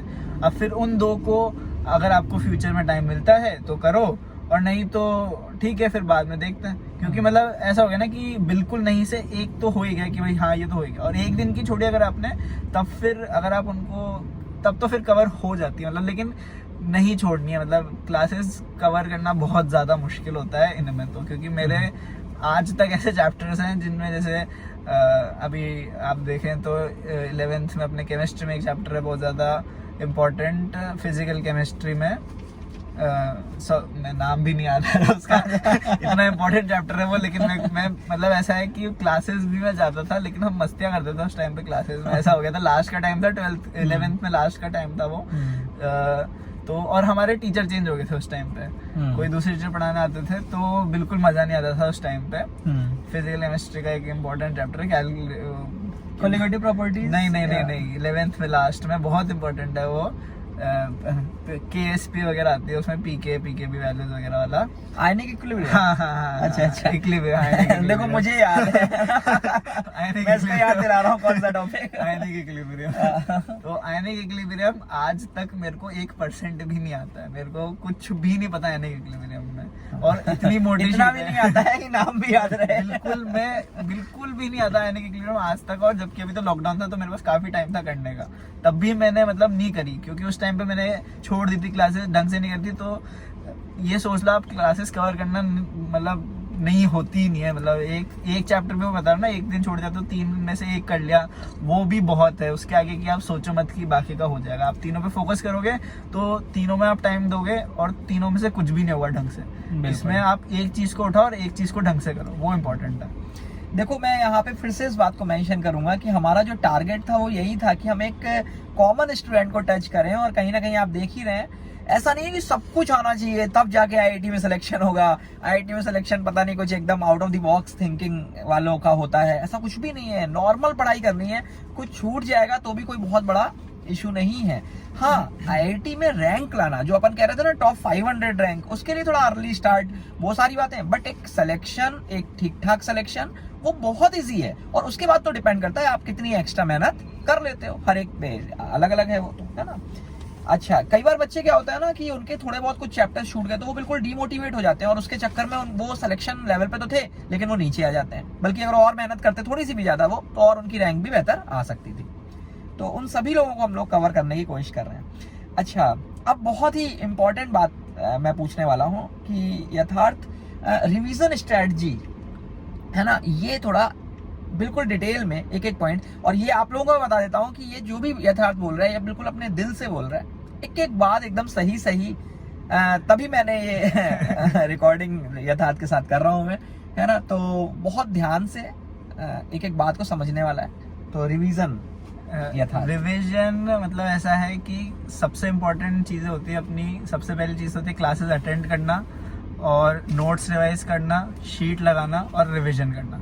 अगर आप रिवीजन रेगुलरली नहीं कर रहे हैं तो आप पहली 3 चीज़ें कितनी कर लें वो आउटपुट नहीं आ पाएगा जो आप चाह रहे हैं, और वो कभी भी नहीं आ पाएगा, क्योंकि revision is the mother of all learning. Revision बहुत ज़्यादा इंपॉर्टेंट होता है, रिवीजन आपको रेगुलरली करना है। जैसे केमिस्ट्री में तो आपको मतलब करना ही पड़ेगा रिवीजन। जैसे मैथ्स या फिजिक्स होगी, फिजिक्स भी नहीं मैथ्स होगी, मैथ्स में जैसे आपने एक चैप्टर कर लिया अच्छे से, फिर आपने एक चैप्टर उसके बाद निकल गया पूरा, या 2 चैप्टर निकल गए, उसके बाद आपने सोचा कि एक बार उसको देख लें, चल जाता है। लेकिन केमिस्ट्री या फिजिक्स में आप ऐसा करें, और केमिस्ट्री में ऐसा करें, तब तो वो ऐसा होगा कि आपको चैप्टर याद भी नहीं रहेगा कि क्या था, वो बिल्कुल ही भूल जाएंगे केमिस्ट्री जैसे में। तो फिजिक्स में भी बहुत सारी चीज़ें ऐसी होती है कि जो अपन भूल जाते हैं बिल्कुल। मैथ्स में इतना नहीं होता, उसमें आप ऐसा स्किप कर सकते हैं कि भाई इतना ज़्यादा रिविजन नहीं पड़ेगा। थ्योरी का केवल नोट्स क्वेश्चंस जो हैं वो तो मैथ्स में करनी ही है, और सब में करना है। वो तो थ्योरी की बात कर रहा हूँ मैं, थ्योरी में मैथ्स में इतना ज़रूरत नहीं है। केमिस्ट्री और फिजिक्स में, केमिस्ट्री में तो रेगुलरली डेली ज़रूरत है, इनऑर्गेनिक और ऑर्गेनिक में तो क्या यथार्थ ये माना जाए कि जितने भी चैप्टर तुमने किए, आयनिक नहीं किया है ना, वो एक अलग बात है, लेकिन जितने भी किए उनका रिवीजन भी बिल्कुल वैसे ही किया जैसे तुमने बताया, या जितने किए उसमें किसी में रिवीजन ज्यादा बढ़िया किया, किसी में कम बढ़िया किया, है ना, या ये था कि भाई मैंने इतना किया है और इतना एकदम सुपर सॉलिड किया है? वो चीज़ तो होती है कि जैसे जो अपन सोचते हैं, अपन प्लानिंग करते हैं, 100% उसका इम्प्लीमेंटेशन तो बहुत मुश्किल होता है, क्योंकि अपन सोचते इतना ज़्यादा है कि जैसे मैं इतने दिन से पढ़ नहीं रहा, अब कल से मैं 8 घंटे 10 घंटे पढ़ना शुरू कर दूंगा, पूरा टाइम टेबल बना लिया अपन ने। वो होता ही नहीं, एक दिन भी नहीं होता, बहुत मुश्किल है। तो वही कि अपन प्लानिंग करते हैं, लेकिन ज़रूरी नहीं है कि वो इम्प्लीमेंट बिल्कुल हो ही जाए 100%। मेरी सही में तो लास्ट का जो 1.5 महीना था एडवांस से पहले, वो बिल्कुल ऐसा था कि मतलब कट टू कट जो मैंने प्लान करा था 100% वही का वही हुआ, और वो मतलब मैं इम्प्लीमेंट कर पाया वो चीज़, बाकी और मतलब अच्छे से कर पाया। बाकी मैं इससे पहले ये रिवीजन भी जो मैं बोल रहा हूँ करने की, वो 100% तो मैं नहीं कर पाया था। जैसे मैंने सोचा था कि मैं ये करूँगा या वो करूँगा, वो चीज़ मैं नहीं कर पाया था। ओके, मतलब ठीक है, अपनी तरफ से हम प्लान हमेशा बनाते हैं, 100% नहीं मिल पाता है कभी भी। अगर मैं सोचता हूँ मुझे यहाँ से घर पहुँचना है, मैं 15 मिनट में पहुँच जाऊँ, तो हो सकता है मुझे 17 मिनट लग जाए, लेकिन मैं 17 मिनट में तो पहुँचूंगा ना, 25 में थोड़ी पहुँचूंगा, है ना। तो ठीक है, लेकिन हाँ, रिवीजन एक वाइटल रोल, बहुत ज्यादा वाइटल है। मतलब रिवीजन के बिना तो आप ये सोचो कि आप टेस्ट भी देने जा रहे हैं, जैसे तो टेस्ट से पहले एक आप अगर वो कर लो रिवीजन। मैं ये चीज़ बहुत गलत करता था कि मैं ये सोचता था कि टेस्ट का जो पिछला दिन है वो गलत नहीं, सॉरी, मतलब मैं जो बता रहा हूँ कि मेरे कॉलीग्स जो हैं वो ये चीज़ करते थे कि टेस्ट का जो पिछला दिन है उस दिन वो रिवाइज करते थे, लास्ट नाइट को पूरा रिवाइज करते थे जो टेस्ट में आ रहा है, जितना होता था मतलब ज़्यादा ज़्यादा, और वो होमवर्क छोड़ देते थे जो चैप्टर चल रहा है। तो ये चीज़ कभी मत करना कि आप जो चल रहा है उसको छोड़ दो, क्योंकि उससे क्या होगा, आपका जो चैप्टर चल रहा है वो बिल्कुल वीक हो जाएगा। आप उसका अगर होमवर्क छोड़ दोगे या थ्योरी ढंग से नहीं पढ़ोगे, क्योंकि ये टेस्ट जो है ये एज सच आपकी प्रैक्टिस के लिए है, इतना ज़्यादा मैटर नहीं करेगा ये टेस्ट। अगर आप जेई में अच्छा स्कोर करोगे सही स्ट्रैटेजी बना करके। बिल्कुल, मतलब वही चीज है कि टेस्ट एक प्रोसेस है ना, बीच में देते जाना है। और टेस्ट के लिए रिवीजन एक दिन में नहीं करना है कि 2 दिन पहले अपन बैठे और टेस्ट आ गया भाई, टेस्ट आ गया। वो तो ये होना चाहिए कि हाँ आज ले लो मेरा टेस्ट, या फिर 10 दिन बाद, हाँ 10 दिन बाद ले लो भाई। जब अपन है तब कहते हैं हाँ भाई टेस्ट के लिए मैं रेडी हूँ। इस तरीके से हमारा एक रिकर्सिव रिवीजन होना चाहिए। अच्छा, एक इम्पॉर्टेंट पॉइंट और यथार्थ कि जैसे मान लो मैंने एक शीट लगा ली मैथमेटिक्स की, अब उसको तुमने रिवाइज किया, तो रिवीजन में क्या सारे क्वेश्चंस लगाए हैं या कुछ सेलेक्टेड लगाए हैं, या मतलब क्या किस तरीके से रिवीजन में क्वेश्चन को सेलेक्ट किया या सारे लगाए? और मैं ये भी पूछना चाहूंगा कि क्या एक बार रिवीजन किया या मल्टीपल रिवीजन्स किए, तो मल्टीपल रिवीजन्स में क्या वही क्वेश्चन बार बार लगाए या कुछ बाद में कम कर दिए क्वेश्चंस, है ना? ये भी थोड़ा एक्सप्लेन करो। जैसे अपने मैथ्स हो गया, तो मैथमेटिक्स में मैंने ऐसा करा, पहले तो शीट लगाई सबसे पहले एक बार, फिर बहुत ऐसे होते हैं क्वेश्चंस जो मैंने आज उसका टॉपिक पढ़ा है, आज मान लो रिवाइज करा या नहीं करा और मेरे बन गए वो सवाल और शीट कंप्लीट हो गई। फिर उसके बाद लेकिन अगर मैं बाद में करता हूँ उसको, तो वो सवाल नहीं बनेंगे मेरे से, जबकि वो पहली बार में बन गए थे मेरे से थ्योरी पढ़ के। और हो सकता है मैं बाद में थ्योरी रिवाइज भी कर लूँ तब भी नहीं पढ़ेंगे, क्योंकि वो क्लास में सर पढ़ा रहे हैं, मैंने क्या लिखा, मैं तो केवल नोट्स देख के पढ़ूँ रिवाइज करूँगा, तो वो चीज़ इतनी एफिशिएंटली नहीं हो पाएगी। तो फर्स्ट टाइम रिवीजन में तो मैं यही करता था कि जो क्वेश्चंस मेरे से नहीं बनते थे या गलत होते थे उनको सबको मैं मार्क करके रखता था और उनको ही रिवाइज करता था। फिर उसके बाद जब बाद में जैसे नेक्स्ट चैप्टर हो गया, फिर उसके बाद जब मैं रिवीजन करूँगा तब उस टाइम पर मैं यही ट्राई करता था कि ज़्यादा से ज़्यादा क्वेश्चंस हो जाएं, कि मतलब जो क्योंकि उस टाइम पे मैं चीज़ें भूल रहा हूँ, तो उस टाइम पे मैं ये करता था कि जो मेरे से बन गए थे सवाल वो भी करना है। और फर्स्ट प्रायोरिटी तो उस टाइम पर तो आप उन्हीं को ही दो जब अपना जेई प्रिपरेशन चल रहा है, टाइम है अपने पास, तब तो आप उन्हीं को ही दो कि जो नहीं बने सवाल या जो गलत हुए सवाल उनको ज़्यादा प्रेफरेंस दो, और फिर उसके बाद आप उन पे जाओ जो आपके बन गए। और लास्ट टाइम पे मतलब अलग करना है, थोड़ा लास्ट टाइम पे अलग करना है। ये तो एक तरीके से आप कह सकते हो फर्स्ट रिवीजन है। हाँ, फर्स्ट रिवीजन है ना। तो फर्स्ट रिवीजन में यथार्थ एक तरीके से मोटे तौर पे देखा जाए तो हमने सारे क्वेश्चंस को ही लगाया, सारे को, जो हमसे नहीं बने थे पहले वो भी लगाए और जो हमसे बन गए थे वो भी लगाए। हाँ। क्योंकि ये बहुत इंपॉर्टेंट बात यथार्थ ने बोली कि जो क्वेश्चन आपसे बन गए थे हो सकता है वो इस वजह से बन गए हो कि क्लास में आपको सिमिलर क्वेश्चन कराया गया था, लेकिन आपका दिमाग नहीं चला उस पर, वो सिमिलर क्वेश्चन की वजह से बन गया। बिल्कुल सही। तो पहले रिवीजन में तो पूरे लगाए, फिर सेकंड रिवीजन भी किया क्या? इतना तो वैसे टाइम मतलब मेरे को तो मिलता है, मैं खुद जानता हूँ मैंने टाइम वेस्ट करा है, कहाँ करा है वो सब बच्चे जानते हैं कहाँ टाइम वेस्ट करा है उन्होंने। और वो चलो ठीक है, हो गया। लेकिन वही है कि अगर आप एफिशिएंटली स्मार्ट वर्क करो तो इतना ज्यादा फर्क नहीं पड़ेगा। जैसे स्मार्ट वर्क और हार्ड वर्क में डिफरेंस है, तो आपको स्मार्ट वर्क करना है। स्मार्ट वर्क करने से आपका टाइम बचेगा, आपको ज्यादा बेनिफिट होगा, और आपका टाइम बचता है तो आपको एनालिसिस करने का टाइम मिलता है, और वो एनालिसिस बहुत ज्यादा इंपॉर्टेंट है। Self analysis, paper analysis, paper attempting strategy, revision का एनालिसिस, मतलब एनालिसिस इज इम्पोर्टेंट बहुत ज्यादा। ठीक है यथार्थ, मुझे ये बताओ कि टेस्ट पेपर की अपन बात कर ही रहे थे, तो टेस्ट पेपर को दिमाग में रखते हुए अगर कुछ बच्चों को बोलना चाहो तो क्या बोलोगे? कि टेस्ट पेपर जैसे अभी अपन ने बात की 2 दिन पहले से पढ़ाई नहीं करनी है, एक शॉर्ट में टेस्ट पेपर के बारे में जो भी, अगर एनालिसिस की बात करें तो टेस्ट पेपर को how to analyse the test paper, है ना, एक अपनी तरफ से। टेस्ट पेपर बेटर यही है कि आप 1 दिन पहले या 2 दिन पहले जो उसका कोर्स है उसको रिवाइज ना करो, और जो आपका रेगुलर चल रहा है उसको चलते रहो। आप टेस्ट को देने जाओ ऐसे नॉर्मल, संडे को होता है टेस्ट, ठीक है, दे लिया 3 घंटे, और फिर दूसरा भी दे लिया 3 घंटे। फिर उसके बाद जब आप घर पे आ रहे हो तब आपका इंपॉर्टेंट काम शुरू होता है, तब आपको पेपर का एनालिसिस करना है, वो बहुत ज़्यादा इंपॉर्टेंट है। भले आप पहले रिवीजन नहीं कर रहे हो ठीक है, लेकिन अगर आप एनालिसिस नहीं कर रहे हो तो वो बहुत गलत है। एनालिसिस करना बहुत ज़्यादा इंपॉर्टेंट है आपके लिए। अपन सबसे पहले यही करते हैं कि अपन आए, आंसर की आ जाती है तभी, और फिर उसके बाद पेपर में अपन ने क्या गलत करा सबसे पहले तो वो देखो, क्योंकि मेरे हिसाब से तो वो सही होना चाहिए था, लेकिन हुआ गलत, तो मेरी क्या गलत सोच रही या क्या गलत हुआ, तो वो चीज़ सबसे पहले देखो कि मैंने क्या गलत करा। फिर उसके बाद मैं एक बार उनको रिवाइज कर लेता था जो मेरे बन गए, क्योंकि वो भी ऐसा है ना कि अभी बन गए, हो सकता है फ्यूचर में ना बने, और होता ही था कि अभी बन गया और फिर थोड़ा टाइम बाद मैंने करा, जब उसकी थ्योरी में रिवाइज नहीं हो रही ढंग से तो वो भूल जाते थे अपन, और फिर उसके बाद मैं उठाता था नए सवाल जो मतलब मेरे से उस टाइम पे बने ही नहीं थे, मैं अप्रोच ही नहीं कर पाया था। ऐसे बहुत बढ़िया। तो टेस्ट पेपर एनालिसिस वापस से बहुत ज़्यादा इम्पोर्टेंट है। ठीक है, इसमें एक साथ ही साथ क्वेश्चन मैं ये भी पूछ रहा हूँ कि टेस्ट पे जो मार्क्स आए अपने, जैसे सीटीज हुए, पीटीज हुए, तो एक बच्चों को एक हल्का सा एक रेंज बताने की कोशिश करो। मैं ये नहीं कह रहा कि एग्जैक्ट, क्योंकि वो तो वेरिएबल होते हैं हर टेस्ट में अलग अलग, तो हाँ इतने तक भी आए कभी और कभी कम भी आए। एक रफ आइडिया बच्चों को देने की कोशिश करो कि वो कितने में खुद को मोटिवेटेड फील कर सकते हैं, सेटिस्फैक्ट्री फील कर सकते हैं। जैसे मेरे हाईएस्ट मार्क्स तो आए थे 12th में आए थे, फर्स्ट या सेकंड टेस्ट में आए थे, मेरे 52% आए थे ओवरऑल, और मेरे लोएस्ट गए हैं 24 या 23, या इससे भी शायद कम गए होंगे, ध्यान ही मेरे को भी, मतलब लोएस्ट तो कम ही गए, अच्छे खासे कम गए, है ना। तो और हाईएस्ट एक बार ही गया था वो बस, उस टाइम पे वो रिलेशंस फंक्शंस के टाइम पे फर्स्ट चैप्टर या सेकंड पढ़ा था तभी गया था वो। 12th का फर्स्ट चैप्टर अपन ने रिलेशन फंक्शन पढ़ा था। हाँ, वो एक पूरा एक रजिस्टर, इतना मोटा रजिस्टर केवल उस चैप्टर का है हमारे।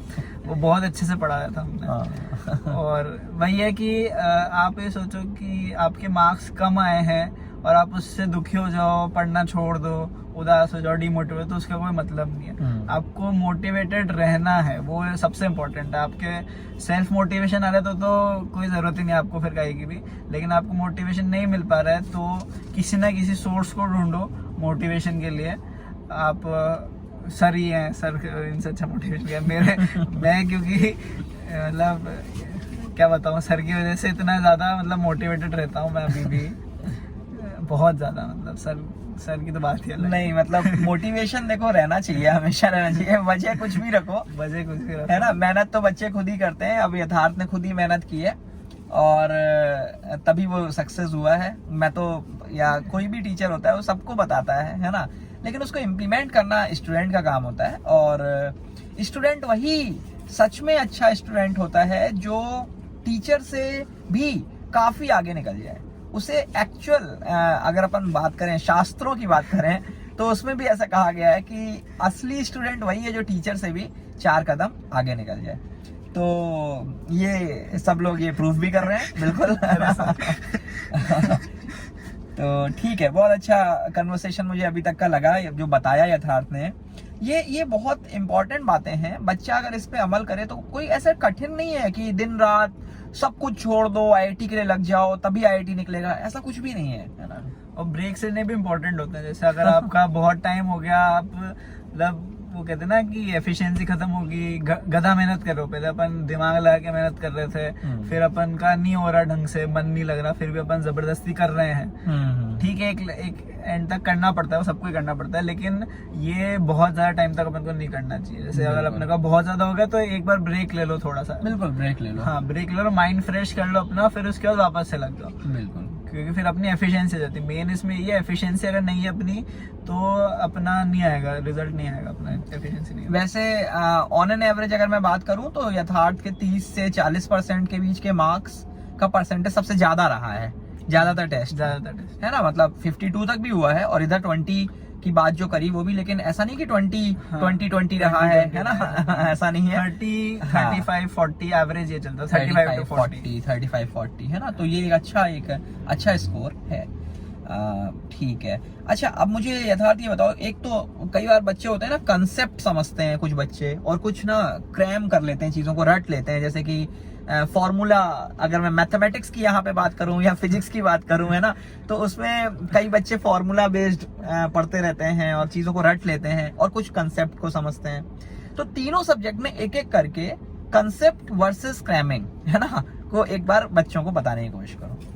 अब जैसे केमिस्ट्री हो गई, तो केमिस्ट्री में आपको फिजिकल है तो उसमें तो इतना रटने का है नहीं बहुत ज़्यादा, क्योंकि उसमें अपन एक बार थ्योरी कर लें अच्छे से, और फिर क्वेश्चंस जो उसमें थ्योरी, ये अच्छी बात होती है फिजिकल में कि आपको जो क्लास में कराए हुए क्वेश्चंस है उनको ही आप बहुत अच्छे से रिवाइज कर लो, तो आपकी शीट के बहुत सारे सवाल बन ही जाएंगे। मतलब वो बहुत अच्छे कराते हैं क्वेश्चंस उसमें, तो फिजिकल में। बिल्कुल। और ऑर्गेनिक है, इनऑर्गेनिक है। इनऑर्गेनिक में तो दिमाग लगाना ही नहीं अपने को, तो वहाँ तो बिल्कुल वही है कि रटना ही है, सब कुछ ही रटना है, वहाँ तो कुछ दिमाग लगाने का स्कोप ही नहीं है। बिल्कुल। ऑर्गेनिक में काफी स्कोप है दिमाग लगाने का, अच्छा खासा स्कोप होता है ऑर्गेनिक में तो अपन को। और ऑर्गेनिक में इसलिए कर भी लेता था, ऑर्गेनिक में ORM है अपना, इसमें आप ढंग से सोचो तो बहुत जगहों पे अपन दिमाग लगाएंगे, क्योंकि इसमें डायरेक्ट क्वेश्चन आएंगे नहीं, कभी भी नहीं आएंगे ऑर्गेनिक में डायरेक्ट क्वेश्चन तो, और इसमें आपको दिमाग लगाना ही पड़ेगा। और वो ऐसा है कि बहुत ज्यादा ताबड़तोड़ भी लगाना पड़ेगा, वो लग जाता है, आराम से लग जाता है ऐसा दिमाग लगाने का। फिर आता है अपना फिजिक्स। फिजिक्स में ऐसा है कि आपका मिक्स है, एक आपको दिमाग लगाना ही है और याद तो थ्योरी करनी पड़ेगी, क्योंकि इसमें भी बहुत मतलब मैक्सिमम चीजें रटने की होती है। फिजिक्स में भी बहुत चीजें ऐसी है, समझ के रटना है वो बात है। केमिस्ट्री इनऑर्गेनिक जैसा तो नहीं है, हो भी नहीं सकता किसी कुछ भी, लेकिन फिजिक्स में ये है कि याद करने की चीजें बहुत सारी है, बस वो है कि आप उनको समझ के याद करोगे तो आपको याद रह जाएगी। उनका भी रिविजन बहुत इंपॉर्टेंट है। जैसे मैथमेटिक्स में तो एक बार समझ लिया हो गया, ठीक है, फिर उसके बाद में हो जाएगा कभी रिविजन थ्योरी का तो हो जाता है। फिजिक्स में भी आपको रिवीजन बहुत इंपॉर्टेंट है। फिजिक्स में मतलब ऐसा अगर आपको स्कोर करना है तो सबसे ज्यादा मैथ फिजिक्स में करनी पड़ेगी, अगर आप क्लास में ढंग से ध्यान नहीं दे रहे हो। क्लास फिजिक्स की क्लास सबसे ज्यादा इंपॉर्टेंट है तीनों सब्जेक्ट्स में से, क्योंकि फिजिक्स में आप खुद पढ़ के सबसे मुश्किल है करना। केमिस्ट्री और बिल्कुल सही बात है, फिजिक्स में आपको बहुत ज्यादा अच्छे से पढ़ना पड़ेगा। बिल्कुल। क्लासेस में क्लासेस की थ्योरी रिवाइज करो, क्वेश्चंस पे ज्यादा। फिजिक्स में मेहनत करनी पड़ेगी बुद्धि लगा करके, फिजिक्स में बिना दिमाग लगाए नहीं होगा, फिजिक्स में दिमाग लगा करना पड़ेगा। और फिर इसमें भी कुछ चैप्टर्स ऐसे होते ही हैं जिनमें याद करने का आसान, जैसे मॉडर्न फिजिक्स हो गई, उसमें अगर आप थ्योरी याद कर लो फिर सवाल में कुछ दम नहीं है इसकी। और RBD है जहाँ थ्योरी इतनी कुछ खास नहीं, लेकिन सवाल ऐसे ऐसे आते हैं जो बस फिर हवाई नहीं लगती बच्चों की किसी की भी RBD में तो वही। और फिर अपना आ गया मैथमेटिक्स। मैथमेटिक्स में क्या, अब उसमें तो सर ही बताओ। नहीं, मैं देखो मैं तो बताता ही हूँ, है ना, मैं तो बताता रहता हूँ, लेकिन मैंने शुरू में बोला कि आपका जो जस्ट सीनियर है ना, वो एक अलग ही लेवल होता है सलाह का, तो इसलिए यथार्थ से ही मैं कह रहा हूँ कि मैथमेटिक्स में भी यथार्थ बोलेगा, है ना, और बहुत दिल से बोल रहा है, और मुझे यही सबसे अच्छी चीज लगती है। और मैथ्स में भी मैं ये नहीं कह रहा ये वो वही बोलेगा, है ना, जो मैं बोलूंगा, है ना, ऐसा कुछ भी नहीं है ना। सर ने सिखाया नहीं हमें कि वो बोलो, तुम अपने दिमाग का बोलो, सर ने ये सिखाया। तो अपने दिमाग से बताओ, है ना, मैथमेटिक्स के लिए कि कितना रटना, कितना समझना, क्या कहाँ क्या जरूरी है, या प्योरली अगर मैं कंसेप्चुअली बहुत स्ट्रांग हूँ, डेप्थ में मुझे एक एक चीज पता है तो इट्स ओके। बताओ अपने साथ। मैथमेटिक्स में तो अगर आपको कंसेप्चुअली चीजें पता है तो आपको रटने के नाम पे एक MR चैप्टर है, बस वो रटना है, मैथमेटिकल रीजनिंग, बस उसमें वो चीजें याद करनी है। स्टैटिस्टिक्स में भी कुछ भी रटने का नहीं है, 1% भी रटने का नहीं है स्टैटिस्टिक्स में। बहुत इंपॉर्टेंट पॉइंट है। स्टैटिस्टिक्स में कुछ रटने का नहीं है, सर ने बताया ये मेरे को। और इसके अलावा कोऑर्डिनेट ज्योमेट्री लोग सोचते हैं बहुत रटने का है, लेकिन उसमें भी कुछ भी रटने का नहीं है। बस आप मान लो कि जैसे पूरी कोऑर्डिनेट ज्योमेट्री में 6-7 फॉर्मूले होंगे तीनों चैप्टर मिला के, स्ट्रेट लाइन, सर्कल और कोनिक पूरा मिला के 7-8 फॉर्म 6-7 बहुत इंपॉर्टेंट बात है, जो नहीं तो याद है मेरे को, बाकी तो कुछ भी नहीं याद। और इसमें मैं सेक्शन फॉर्मूला और वो अपना डिस्टेंस फॉर्मूला इंक्लूड कर रहा हूँ। ये बहुत इंपॉर्टेंट बात है। एक आपके सामने एक ऐसा बच्चा बोल रहा है, पॉइंट आपके लिए बहुत बड़ी बात है ये, कि एक बच्चा जो IIT सेलेक्ट हो चुका है वो आपसे कह रहा है कि कोऑर्डिनेट ज्योमेट्री के अंदर मुझे 7 फॉर्मूले याद हैं, and this is the fact, है ना। कोऑर्डिनेट ज्योमेट्री में बच्चे बहुत फॉर्मूले याद करते हैं, 35 40 फॉर्मूले होते हैं टोटल, है ना। कॉर्ड जिसके मिड पॉइंट है ना, और मतलब एंड पॉइंट्स पता है, तो इक्वेशन वगैरह, इनकी कहीं कोई जरूरत ऐसी है नहीं, ऐसा यथार्थ बोल रहा है। सर की बात मैं बोल रहा हूँ, ये वाली तो सर ने सिखाया। मैं ऐसा था 11th में पढ़ी थी ये कोऑर्डिनेट ज्योमेट्री, तो 12th में लेकिन सर से पढ़े हम, रिलेशन फंक्शंस पढ़े, फिर उसके बाद अपना LCD पढ़े, और फिर वो पढ़े। फिर उसके बाद हम ऐसा था कि हम सर से पढ़ने के लिए सुबह सुबह अलग से 13th में जाते थे, और हम गेट के बाहर बैठते थे कुर्सी लगा के अलग से, क्लास में जगह ही नहीं रहती थी, हम गेट के वहाँ पे बैठे रहते थे कुर्सी लगा करके सर से पढ़ने के लिए। तो हम वहाँ पे हमने पूरी कोऑर्डिनेट ज्योमेट्री पढ़ी, और कोऑर्डिनेट ज्योमेट्री में भी क्या पढ़ा हमने, स्ट्रेट लाइन सबसे इंपॉर्टेंट है तीनों में। अगर आपने स्ट्रेट लाइन के कंसेप्ट 100% स्ट्रॉन्ग कर लिया ना, खत्म है कोऑर्डिनेट ज्योमेट्री। सर्कल में पूरी स्ट्रेट लाइन आती है, कोनिक में एक आध जगह पे वो थोड़े ट्रांसफॉर्मेशन से वो याद कर लो, बाकी खत्म है बिल्कुल कोऑर्डिनेट ज्योमेट्री अगर आपने स्ट्रेट लाइन ढंग से कर ली तो। बहुत इंपॉर्टेंट बातें हैं ये जो यथार्थ ने बोली। और ये तो सीट लेकिन तुम्हें मिल जाती थी, जहां तक कई बार ये सीट इसको मिल जाती थी, ये पहले आ जाता था ना। और मुझे ये तुम रूम के बाहर मेरे हिसाब से तुम नहीं बैठे हो। सभी हमारा जो हमारे बैच के आते थे वहाँ पे बच्चे 13th में D1 D2 बैच था, उसमें सर पढ़ाते थे, वहाँ पे हम आते थे, तो वहाँ हमारे तो कुर्सियां लगा के बैठा पड़ता था ज्यादा, क्योंकि लड़कियां भी आती थी बहुत सारी, तो आगे की सीट तो लड़कियां बैठती थी, हमारे बैच में भी लड़कियां आती थी। तो ये सब बच्चों की मोहब्बत है और कुछ नहीं है। दूसरे क्लासेस के बच्चे आके देखते थे क्या चल रहा है यहाँ पे। ऐसा। और इसके अलावा तो मैथ्स में तो वही है, कॉन्सेप्ट आपके क्लियर हैं अच्छे खासे, और मैथ्स में तो थिंकिंग वाला पार्ट आता है, आपको क्वेश्चन सॉल्व करना है, उसमें भी थिंकिंग चाहिए, थिंकिंग आप कर रहे हो तो इतना कोई रटने वटने वाला कुछ भी नहीं है। बहुत बढ़िया बात, बहुत अच्छा मुझे अभी तक का और आई बिलीव कि ये जो बच्चे आगे वाले हैं जो 2021, 22, 23 में जेईई देने वाले हैं, उन्हें ये कन्वर्सेशन काफी ज्यादा फ्रूटफुल होगा अगर वो इसको थोड़ा सा भी अपनी लाइफ में इम्प्लीमेंट करें। और मैं फिर ये बात बोलूंगा, और ये यथार्थ भी बोलता है या कोई भी बोलेगा आपको, जो भी इस तरीके का होगा, कि जो मैं बोल रहा हूँ, जो ये बोल रहे हैं, या जो कोई और बोले, एज इट इज उसे फॉलो करने की कोई जरूरत ही नहीं है, करना ही नहीं है उसको फॉलो, करना ही नहीं है बिल्कुल। जैसे आप कॉर्डिनेट ज्योमेट्री हो गई, उसमें इतना स्कोप है आपका दिमाग लगाने का, अलग अलग तरीकों से करने का, हाँ। कि आपको कुछ चीज, और उसमें बहुत इंपॉर्टेंट है आपकी जो फॉर्मूलेज हैं, हाँ। जो याद नहीं कर रहे अपन ने, उनके प्रूफ्स आपको पता होने चाहिए। डेरिवेशंस बहुत इंपॉर्टेंट, डेरिवेशन से सवाल बनेगा, आपका फॉर्मूले से सवाल नहीं बनेगा कभी, क्योंकि वो सीधा सवाल देगा ही नहीं चाहिए वाला कभी, वो आपको डेरिवेशन आपको पता है अगर, तो ही आपका सवाल बनेगा, नहीं तो बनेगा ही नहीं आपका सवाल। बहुत इंपॉर्टेंट बात है, बहुत ज्यादा बढ़िया डेरिवेशन। अब परम्यूटेशन कॉम्बिनेशन है, आप लाख फॉर्मूले उसमें रट लो, जब तक दिमाग नहीं चलाओगे तो वो उसमें नहीं आएगी, बनेंगे नहीं, सवाल नहीं बनेंगे, दिमाग नहीं चलाएंगे, तो बिल्कुल पूरा दिमाग लाना चैप्टर है। पूरे कैलकुलस की बात करें तो सिर्फ दिमाग, ग्राफ और ग्राफ वो तो अलग ही चीज है, कैलकुलस। ठीक है।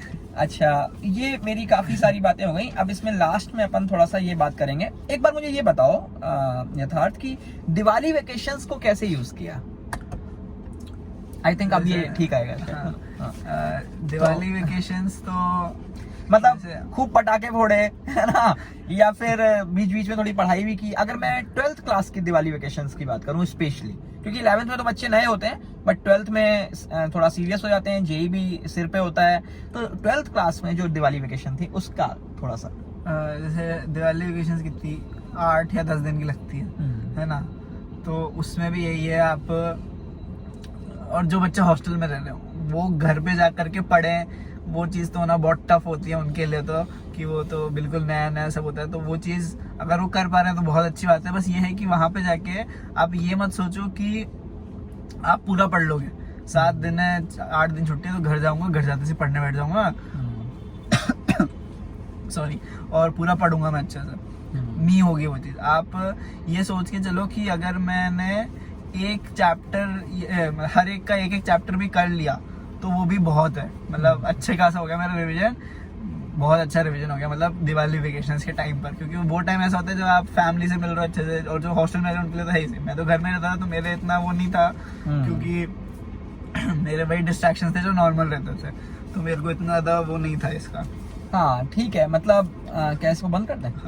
हाँ, तो एक्चुअली हम लोग कार में बैठे हुए हैं और जंगल किनारे, अच्छा भी लग रहा है थोड़ा, लेकिन थोड़ी ठंडक भी हो रही है।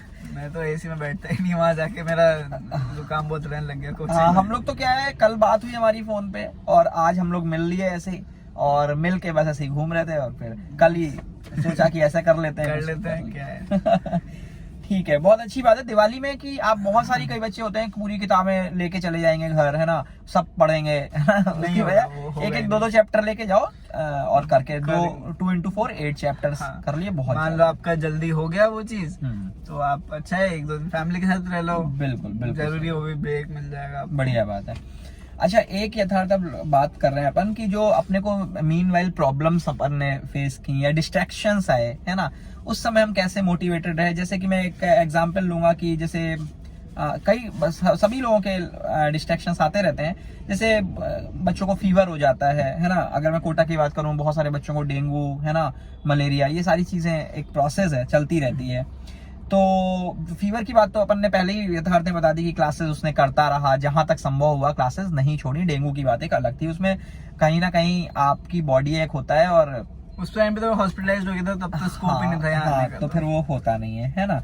तो मेरा यहाँ पे मेनली जो यहाँ पे बोलूंगा मैं, एक तो फ्रेंड सर्किल है ना, और एक पहला प्रश्न मेरा ये।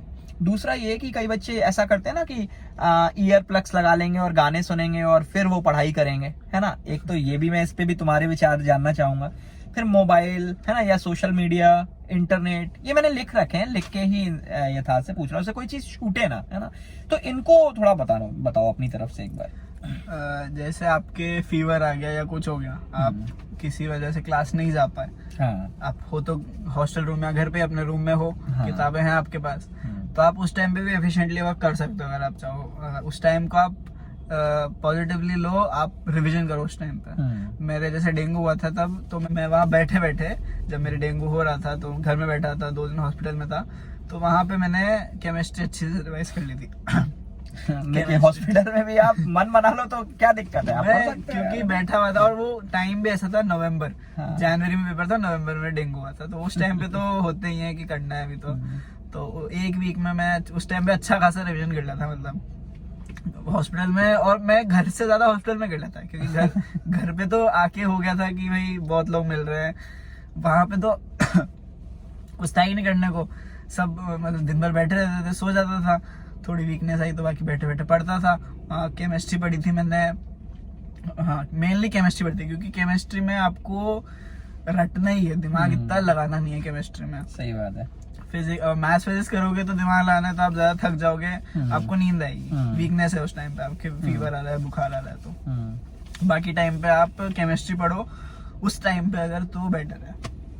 बिल्कुल ठीक है। फ्रेंड सर्कल का बताओ थोड़ा। फ्रेंड सर्कल जैसे कोचिंग में हो गया, मेरे तो यहाँ पे भी हैं, मेरे तो हर जगह, ये लोकलाइट है कोटा का ही है, क्योंकि है ना, तो स्कूल के फ्रेंड्स है, कॉलोनी के फ्रेंड्स है, सभी फ्रेंड्स है मेरे तो, और कोचिंग के तो हैं ही सही।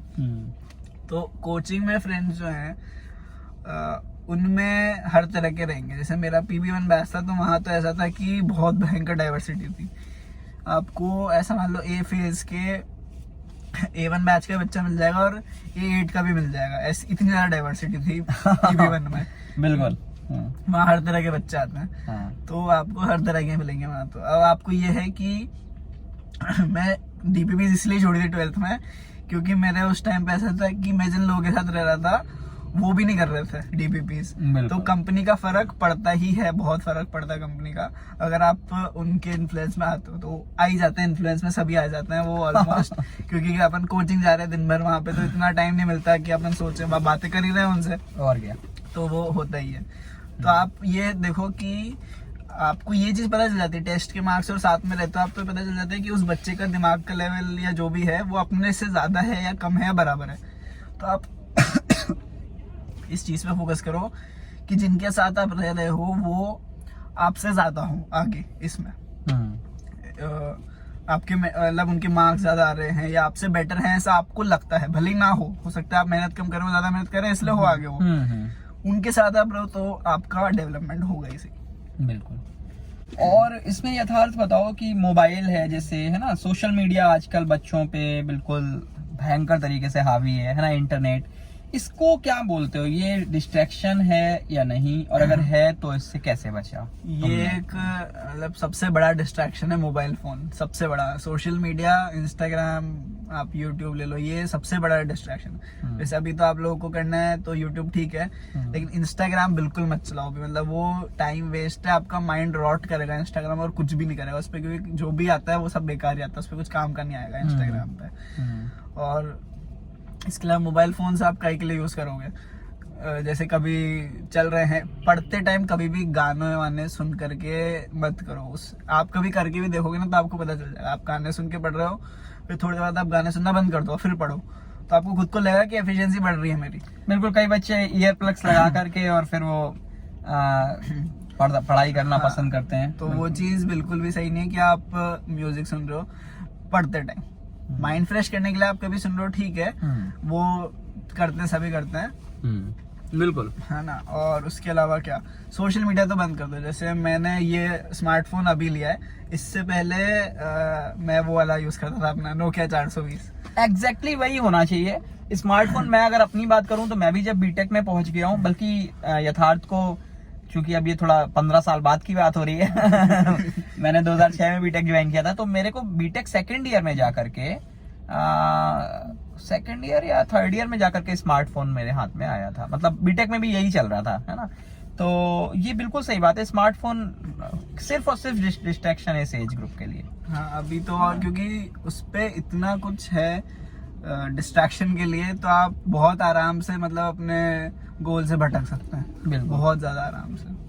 अच्छा यथार्थ, इसमें मुझे ये बताओ अब कि जैसे बोर्ड्स की थोड़ी सी बात करेंगे कि बोर्ड्स की प्रिपरेशन, मतलब कहीं ना कहीं जेई के नजरिए से देखें तो boards is also kind of distraction तो बोर्ड्स के नजरिए से बात करें तो बोर्ड्स को लास्ट में प्रिपेयर किया, या फिर हमने साथ साथ चलाते आए और लास्ट में हमें ऐसा लगा ही नहीं कि हमें बोर्ड्स के लिए कुछ करने की जरूरत है, नंबर 2।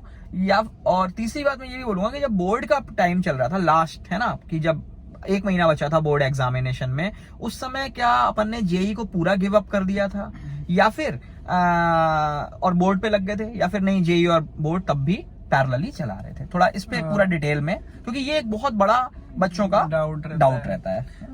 जेई और बोर्ड को पैरेलली में कभी नहीं चलाना चाहिए, क्योंकि जेई में जो अपन को थिंकिंग करनी है वो, और अपनी बोर्ड की जो थिंकिंग है वो बिल्कुल 180 डिग्री ऑपोजिट है। बोर्ड में आपको बिल्कुल ऐसा करना है कि ऊपर ऊपर से पढ़ना है, बिल्कुल क्वेश्चन इतने ज्यादा कुछ नहीं करने होते, थ्योरी पढ़नी है, आपको उसको याद करना है, प्रीवियस ईयर पे फोकस करना है। जेई के लिए आपको क्वेश्चंस बहुत अच्छे से करने, प्रैक्टिस करनी है। तो मैंने जेई मेन 1 से पहले तो बोर्ड के लिए कुछ भी नहीं करा था, बस एक को लास्ट में अपने को प्रैक्टिकल का टाइम आ जाता है, मेंस के टाइम पर ही तो फाइल्स वाइल सबमिट करनी होती है, फाइल्स लिखने का काम रहता है, प्रैक्टिकल का रहता है, वो तो चलो हो जाता है। डब्ल्यूएम में तो कुछ भी नहीं करना, वहाँ जाके इन्यूलेटर को कचौरी खाने ले जाते हैं और वो सब कर लेते हैं, ऐसे होता है, उसमें तो कोई दिक्कत नहीं आएगी। और मेन फाइल बनानी है, और वो भी शायद कहीं बन जाती है, थोड़े पैसे वैसे देके। अभी तो लॉकडाउन तो पता है कि बनेगी नहीं, लेकिन वो बन जाती है फाइल वाइल। अभी तो मैं खुद में बनानी पड़ेगी, घर पे हो तो वो लिखने विखने का है स्कूल जाके, और अभी तो शायद करवाएंगे नहीं वो, कि अभी तो पता ही नहीं, स्कूल बुलाएंगे तो प्रैक्टिकल कैसे करवाएंगे। हाँ नहीं, तुम तो यथार्थ तब भी बताओ, जैसे अभी तो कोविड का दौर चल रहा है, मान लो कोविड का दौर ना हो, एक नॉर्मल सिचुएशन हो, है ना। हाँ तो मेन वही है कि अभी आपको तो जेई से पहले तो, जेई मेन 1 से पहले तो बोर्ड के लिए ज्यादा कुछ नहीं करना। मैंने जेई में जनवरी में था, मेरा 6 जनवरी को था, और बोर्ड मेरे फेब मिड में स्टार्ट हो गए थे। उस टाइम पे मैंने कंप्लीटली बोर्ड का फोकस करा, 2 महीना कुछ भी नहीं करा मैंने। कब से कब तक? जनवरी मेंस के बाद और बोर्ड्स के पहले? उस टाइम पे ये जो था बोर्ड्स का टाइम पढ़ने का, उस टाइम पे मैंने केवल बोर्ड्स का करा था, कुछ भी नहीं करा था, क्योंकि बोर्ड्स के लिए भी पढ़ना पड़ेगा आपको, ऐसा नहीं बोर्ड्स के लिए नहीं पढ़ना पड़ेगा, आसान है थोड़ा, लेकिन पढ़ना पड़ेगा अगर आपको चाहिए उसमें। और उसमें पीसीएम में आ जाएंगे, और आप थोड़ा इसमें भी पढ़ रहे हो अच्छे से। इंग्लिश, मेरे इंग्लिश और फिजिकल एजुकेशन था 4th और 5th सब्जेक्ट, मेरे फिजिकल एजुकेशन में कमाया था, उसमें मैं थोड़ा ज्यादा ही हो गया था कि ठीक है भाई। तो क्या 4th और 5th सब्जेक्ट जो था वो भी अपन ने जनवरी के बाद ही स्टार्ट किया? बिल्कुल, मैंने मतलब, तो बाद में करा था। मतलब कहने का जनवरी तक हमने कोई खास काम बोर्ड्स को लेके नहीं किया। क्या एनसीईआरटी वगैरह जनवरी तक लगा चुके थे या नहीं लगाई थी? एनसीईआरटी वैसे मैंने तो मैथ्स में एक मैट्रिक्स वाले चैप्टर में लगाई है। हाँ, वो तो मैंने खुद ही बोली थी वही एनसीईआरटी लगानी है। बोली एनसीईआरटी लगाने लिए, केवल वो लगाई है, इंडेफिनिट में लगाई होगी। हाँ, मैथ्स में जो बोले उसकी लगाई है। और अपने क्या केमिस्ट्री जो है उसमें हर एक टीचर ये बोलते हैं कि केमिस्ट्री की एनसीईआरटी बहुत ज्यादा इंपॉर्टेंट है, और जिसने करी है वो ये जानते हैं कि वो बहुत इंपॉर्टेंट है। मैंने बोर्ड्स के टाइम पे भी एनसीईआरटी नहीं करी थी मैंने एनसीईआरटी नहीं करी थी। एनसीईआरटी लेकिन बहुत अच्छी किताब है, केमिस्ट्री की से देखो तो काफी ज्यादा अच्छी किताब है। एनसीईआरटी से सीधे सीधे उठ के आ जाते हैं क्वेश्चंस, मतलब एक लाइन से आ जाएंगे, सीधे सीधे की लाइन दे रखी है तो वही आ जाएगा क्वेश्चन में, मेंस में भी और एडवांस में भी आ जाता है बहुत बार तो एनसीईआरटी से। तो एनसीईआरटी काफी अच्छी किताब है, और उसमें आप बैक क्वेश्चंस कर रहे हो फिजिक्स के और केमिस्ट्री के, वो इनफ है। केमिस्ट्री में तो आपको थोड़ा पढ़ना ही पड़ेगा, लेकिन फिजिक्स में आप बैक क्वेश्चंस कर लो तो वो अच्छा खासा हो जाता है। मैथ्स में तो एक आध चैप्टर में करना है, बाकी में कुछ ऐसा है नहीं एनसीईआरटी में तो। ओके और इसमें बोर्ड के लिए आपको प्रीवियस ईयर करना मस्ट है। हाँ, मेरा भी अगला क्वेश्चन यही था तुमसे, तुमने पहले ही बोल दिया कि क्या अगर मैं ऐसा कहता हूँ कि मैंने पिछले 10 साल के बोर्ड्स के पेपर लगा लिए भाई, है ना, तो क्या इट इज सफिशिएंट? मतलब मैंने एनसीईआरटी लगा ली है, एनसीईआरटी पूरी लगा ली है, और फिर मैंने 10 साल के पेपर लगा लिए, मैंने कोई आर.डी. शर्मा, आर.एस. अग्रवाल कोई भी नहीं लगाई बुक, सिर्फ एनसीईआरटी और last 10 years paper, is it sufficient? More than sufficient है। तो अगर आपने एनसीईआरटी भी लगा ली और प्रीवियस ईयर 10 साल की भी कर ली ना, तो बहुत आगे है फिर तो। ये तो मतलब आप अच्छे खासे ले आओगे, फिर तो कोई जरूरत नहीं। ठीक है, ये एक इम्पोर्टेंट बात है ना, कई बार बच्चे कहते हैं ना कि मैं एग्जाम्पलर भी लगा लूं और ये भी कर लूं, है ना, कहीं कोई जरूरत नहीं है, आप टाइम को बचा सकते हैं। टाइम, हाँ, वो टाइम वेस्ट है। मतलब जैसे अगर आप 85 प्लस 90 अराउंड ला रहे हो इसमें और आप जेईई में अच्छा स्कोर कर रहे हो तो बढ़िया है। अगर आप इसमें आप 95 प्लस लाने की सोच रहे हो तो वो टाइम वेस्ट कर रहे हो आप, और कुछ भी नहीं है इसका, कोई कुछ मिलेगा नहीं आपको। 90 आप ला रहे हो, 96 ला रहे हो तो फर्क नहीं पड़ेगा कुछ भी। एग्जैक्टली यथार्थ तुम्हारे इसमें बोर्ड्स में कितने परसेंट है 12th में? बोर्ड्स में 12th में 87% है। 87%, ऐसे ही हंसते खेलते आगे, कुछ खास काम नहीं किया, है ना। अच्छा ठीक है, बहुत बढ़िया बात है।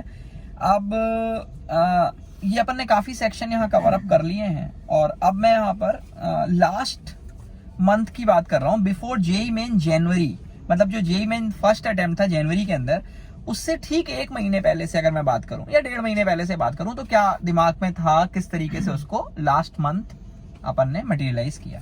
जैसे जेईई मेन फर्स्ट अटेम्प्ट हो गया, उस टाइम पे तो कोचिंग वगैरह सब थे ही सही, कोरोना था ही नहीं। उस समय कोरोना नहीं था बिल्कुल। तो तब तो कोचिंग की डीपीपीज मिल रही थी रोजाना। ऐसा था कि एक डीपीपी में 70 क्वेश्चन रहते थे, 3-4 चैप्टर्स के ग्रुप बना रखा था उन्होंने, पूरा स्केड्यूल दे रखा था, वो रहते थे, उन सबको सॉल्व करो तो वो कर लो, तो वो बहुत ज्यादा फायदेमंद रहती थी।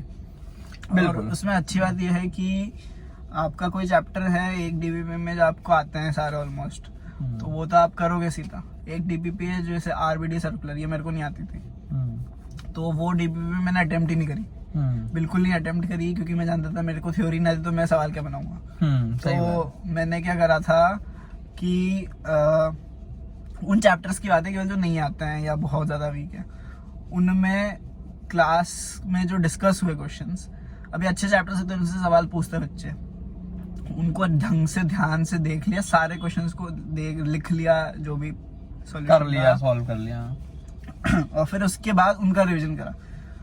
अब इनका रिवीजन से मैं बताऊं, आरबीडी और सर्कुलर के 2 सवाल मेरे मेंस 1 में सही हो गए थे, जो कि मेरे को बिल्कुल भी नहीं आते थे तब तक भी, इसकी वजह से, केवल डीपीपी की वजह से, क्योंकि मैंने लास्ट मोमेंट पे थोड़ा बहुत ये चीज कर ली थी, है ना। तो मेंस 1 में मेरा, और उस टाइम पे एक तो वही था कि मेरा डेंगू हो गया, तो उस टाइम पे थोड़ा मोमेंटम ब्रेक हो गया था, तो मेंस 1 मेरा इतना ज्यादा कुछ बहुत ज्यादा खास नहीं गया था, बाकी ठीक है, मतलब चला गया था।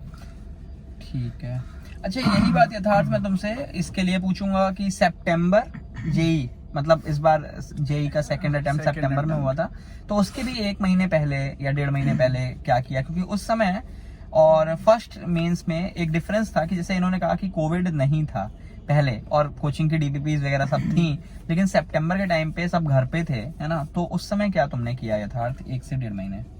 जैसे सितंबर के टाइम पे तो ये हो गया था कि मेंस बोर्ड जिस दिन निपटे थे मेरे, उसके नेक्स्ट डे आ गया था कि मेंस पोस्टपोन हो गया, नेक्स्ट डे आ गया था।